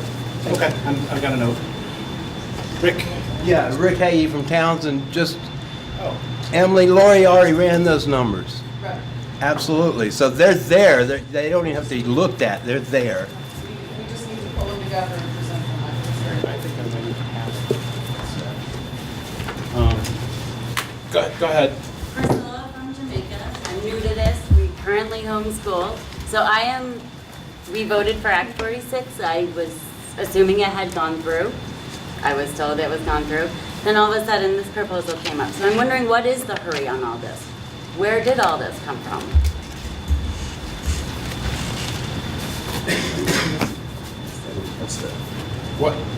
What's the hurry on? On like putting the 6th graders in, or moving like pre-K and to K, and then K to 3rd and 3rd to 5th, or whatever, all through these schools. Well, there isn't. This board takes over running all the schools starting July 1st of 2019. So starting this. What? I would call that a hurry. So starting this fall, we have to start making the budget plan for that fiscal year. So in the next couple of months, we have to start putting the budget together for what it is we're going to run. And we had asked for these, we'd asked for the plans, and we had gotten, plan A and plan B of what could happen, and that was an exercise in what is possible. To start the conversation, we said, don't take anything off the table. Do absolutely what's best for our kids. Do research-supported best practices, all of that, and we got this really shocking. The savings here and the opportunity comes from putting all the kids in the same place. It's a whole lot easier to get your 4th graders to have a really rich experience if you have all the 4th graders in one place than trying to make the 4th graders in 3 different places all have really rich experiences, because you might only have 3 or 4 4th graders in one place, and they're just not going to get the same thing as the 4th graders where there's 12 or 14 and there's a 4th grade teacher versus a 3-4 teacher. And so, that was what drove that. And then we said, there's no way we can put that together by the time we have to start planning a budget. So we have to start planning a budget. We need to decide if we're going to make changes and what changes those might be by the time we start planning our budget in October. So that's the time. I mean, that's the driving force between having this conversation and in October being able to say, this is what we're going to do. When we said, we're not going to do anything drastic by October, but there are some things we can do to increase opportunities for our kids and make things a little more equitable across the board that aren't necessarily drastic changes. The most drastic, and the reason why we're discussing it first in the whole thing, was moving the 6th grades out of their current place and bringing them here to the middle school. And we had Bob's long list of the increased opportunities and the increased things for them, and the letter from the Twin Valley assistant principal where they've done this for 10 years saying, they're a valuable addition to the school community and all of that. So, I mean, it's not, we have to make a decision about what we're going to do, and we've picked these 3 things that we may change before we do our budget in September. So there is a timeline, but if we look at this and have this conversation and say that the advantages of moving the kids and the benefits of the increased opportunities for some of these kids is not outweighed by the possible negatives there, then we don't have to make that change, and we can move on and talk about the next possible change and the next possible change. And then we have a place that we can put a budget together and address the question that was raised about what is this going to cost to run everything we have now and try and give everybody a little more equity in that. And then we can continue the conversation about, okay, do we want to make some of these other changes that were proposed? Do we want to plan C, D, E, and do that? So that's how it's working. It's sort of a gradual process where we talk about, we identified these things that were increased opportunities, but not nearly as drastic as close this school, bus every kid here, move this around, and change those groups. That answer your question? Not really, but okay. Bob, you wanted to say something? Yeah, I'm just wondering if the board has any additional questions for Mike and I about the 6th grade thing, or if the community does, or whether it's okay if we sneak away. Anything that needs to be addressed by Bob and his... I think you two covered it As long very as well. we're going to continue this conversation, we're going to have more questions for you. Yeah, but we know where you are. Not today. We can get you. Just want to make sure for tonight we're good. We have an early morning admin retreat, so we'd love to go home. And it'll give you time to get that data. Right, well, I think between Mike and Jen, I think we will come up with some information to get back to you guys about middle school models and that kind of stuff, and to answer some of the questions. Okay. But feel free to email us on my email, Mike's email, they're on the website if anybody has any questions. These questions that you think of, they're gonna, you can ask them now on a Google site on the WCSU website, but we'll have our own website. We have note cards, put them in there. Those are the questions that will be answered on the website in the facts. The research-based questions, all of that. Thank you, Bob. Thank you. All right, I have to kind of disagree with your explanation of how we got to the moving the kids and all this, because we asked the superintendent and his staff to come up with a structure that would meet the financial goal that the board wanted to meet, which was cut $2.5 million out of the total budget. Correction. And that was the primary driver for those changes. That was Yes, not the primary I driver for disagree. those changes I at disagree, because that's the only way that you can consolidate, the only benefit you get out of consolidating schools together is you're gonna save money on staff.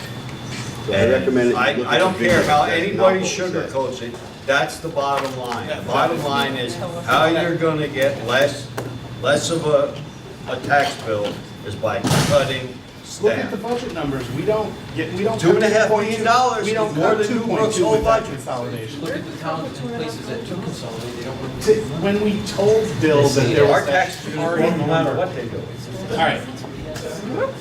So when we gave him that, we said, if you did it at the state average, what would you have to do at 15.5? And that was the $2.2 million cut. And his response to that was, that is so drastic after a couple of hours of looking at it, I'm not even going to go there unless you tell me you need to do this. Here are these other plans, and we do not cut anywhere close to 2.2 million out with either one of those plans. Yeah. You have a I'm trying to. yeah, you're trying to move us along. Already I agree. No, but there is a Yeah. lot of leaving left and right, so. There is a lot of, if you look at the studies, most of the people who consolidate districts, they find out down the road that they didn't save any money. Like I said. This as a isn't driven return- by money, this is driven by It is equity and isn't. opportunity. It is, I mean, that's kind of disingenuous to say it's not driven by money, because it is. It's a factor, obviously, but it is not, Act 46 was not about money savings, it was about equity. Move the But consent anyway, agenda. I'm sorry? Let's move the consent agenda. Okay. I'd like to move, we adopt the consent agenda. Okay. All right. It's been Who's moved running the meeting? It's been moved to approve the, I can't deny motions. It's been moved to approve the consent agenda, which is the minutes of the retreat. Anybody have a comment or? I have one thing I want to do before we, well, no, okay, actually, can we find out? About all you have to do at this point is pull them out. Yeah. I didn't have a second, so. No, it's true. You don't need a second for the consent agenda, There you go. right? Yeah, so, all in favor of the consent agenda then? Please say aye. Aye. Opposed? Abstentions? All right, those are our official minutes. Just looping back up to make sure. There's no sixth grade questions that we were given ahead of time that we could actually answer, like factual stuff. Anything that's been asked tonight and that comes in there will get the resources and they'll get posted on the website, so those answers will exist. If it's really specific, like we have to know exactly what we're doing, obviously those questions won't get answered until we move closer to a decision. There's no decision tonight, it gets made at a meeting down the road. We can skip through the rest of the business, the rest of the agenda, because there really isn't any. So is there anything else? I have one thing. I was wondering if we could have somebody post, it's been brought up to me a couple of different times by community members about posting that timeline art that we came up with and when all of our meetings are. It'll be on our website. No, but if we could also post it on possibly the Front Porch Forum and some other local places so that people other than parents that maybe got an email saying like, here's this, but other community members may, that may not be in that robocall would be aware ahead of time of what the. You can ask Bill to have her do Yeah. that. Yeah, Anita I know Yeah. is planning to put it on Front Porch Forum. Okay, that's it. That was and just that's about it. And if, I don't know if anyone else has another place, but I want to make sure as many people. We're staying off social media just because we can't control. Okay, maybe somebody could share it All on the Towns and schools, Families all the page schools or put it something. out, or Yeah, the not schools all, put it on sorry, there. New Fate and Jamaica put it out. Well, only because, I only say that because the last meeting was only brought up by another parent that said, at the, the survey will come out for the meeting tomorrow night. That was the only other time that we saw that the meeting happened, so. Yes, I know that. And the retreat was on like a Wednesday, when people are at work all day. I know that New Fate parents got an email and a robocall announcing when this meeting was going to be, but it was. Every school parent did. Yeah, it was Thursday or Friday for a Monday meeting. I don't know what it was. It wasn't a huge amount of notice anyway, so that if somebody, I had several people tell me, oh, if I had more notice, I could have known. So if we could just put the whole timeline that we have now, all the extra meetings out there for people we'll that. post- we'll post Exactly, this. that's what I'm saying. If we can put that, then Yeah. that helps. It's on the not W. too much trouble. No. It's on the WCSU calendar. It will be on our website. That is, if it is, if you don't see it on our website, it's not true. Website, But yeah, On sure. Porch Forum, and I don't know if anybody else has a place that they would look for that, but as many places as possible. I think that covers it. So I would just say that these are all on the calendar also. Yep. On the WCSU, so Yep. if people want to look, they can find them there. I just have a request because I know that coming up next on the 20th is the school choice, and I know there's a form that's gone out via Facebook and email. And I'm just requesting, wondering if there's a way, a robocall, something, because there's still parents who are not electronically connected. Is there a way to make sure that they know about this survey so that you give them that opportunity to put forth their input? I make a motion that we put the timeline in the newspaper. I'm not talking about the timeline, but I was talking about the survey. Bill can ask the principals. Yeah, as I understand it right now, we've got the contact information from every school for how they contact their parents. So it's the robocall, it's the email, it's the every way that the school would contact them, short of, sending stuff home with their kids, because we can't do that. The So, robocall was about this meeting, which I appreciated. I think that's really important. I'm saying maybe if there's something that could go out, there is a survey out yeah, in that's regards going to. out too. That is, okay, Yeah, thank yeah. you. I didn't know that was. Yeah, the survey went out. Right, but I think there Yep, should be I some know. kind of I get what thing, you're saying. a robocall or something. Right. The robocall is going out about the survey too, next, because that's our next meeting. So the robocall will go out about the survey, and there will be another email saying, hey, and we can filter out the results, and if you haven't responded to the survey, you're going to get another email that says, hey, we asked you these questions, could you send us the answers? Or if they don't have an email, how they could get a hold of this paper copy. Because I know there are people in Townsend that do not have internet capabilities, so they might not have that email coming through. So if you send the robocall and with something saying, pick up a copy of the survey at the school or something like that, so they could give their input. Town hall. Yep. Just a way to reach other people. I'll make a note. Maybe they could go to the town library or do the survey. Yeah, we can post them on. Thank you. Okay. Yep. I'm a new incoming into the district, so I didn't get any of this. It was just via word of mouth of people who I ran into in town that were saying, oh, by the way, you should know this is happening. So I don't know if there's a way that there could be just a photocopy of it for people like, I'm connected, don't worry about me. But other people that way. I got you covered. Right. Okay. Same question. We will do that. Thank you. One quick thing. Yeah, sure. Do we have a timeline on the website? Because I think that will also help with the dissemination of information, and is there any way that can be fast tracked? I'm sorry. This is already posted in our area. Right, no, right, but we were WCSU. talking about the larger website with all the questions that we've been getting and things like that. Right, we should have that up by the next meeting, and By the this next meeting, timeline will be all on. Anybody else? Motion to adjourn. Yes. We did. Yep, we did. Second. All right, it's been moved and seconded to adjourn. All in favor, please say aye. Aye. All right, thank you all for coming.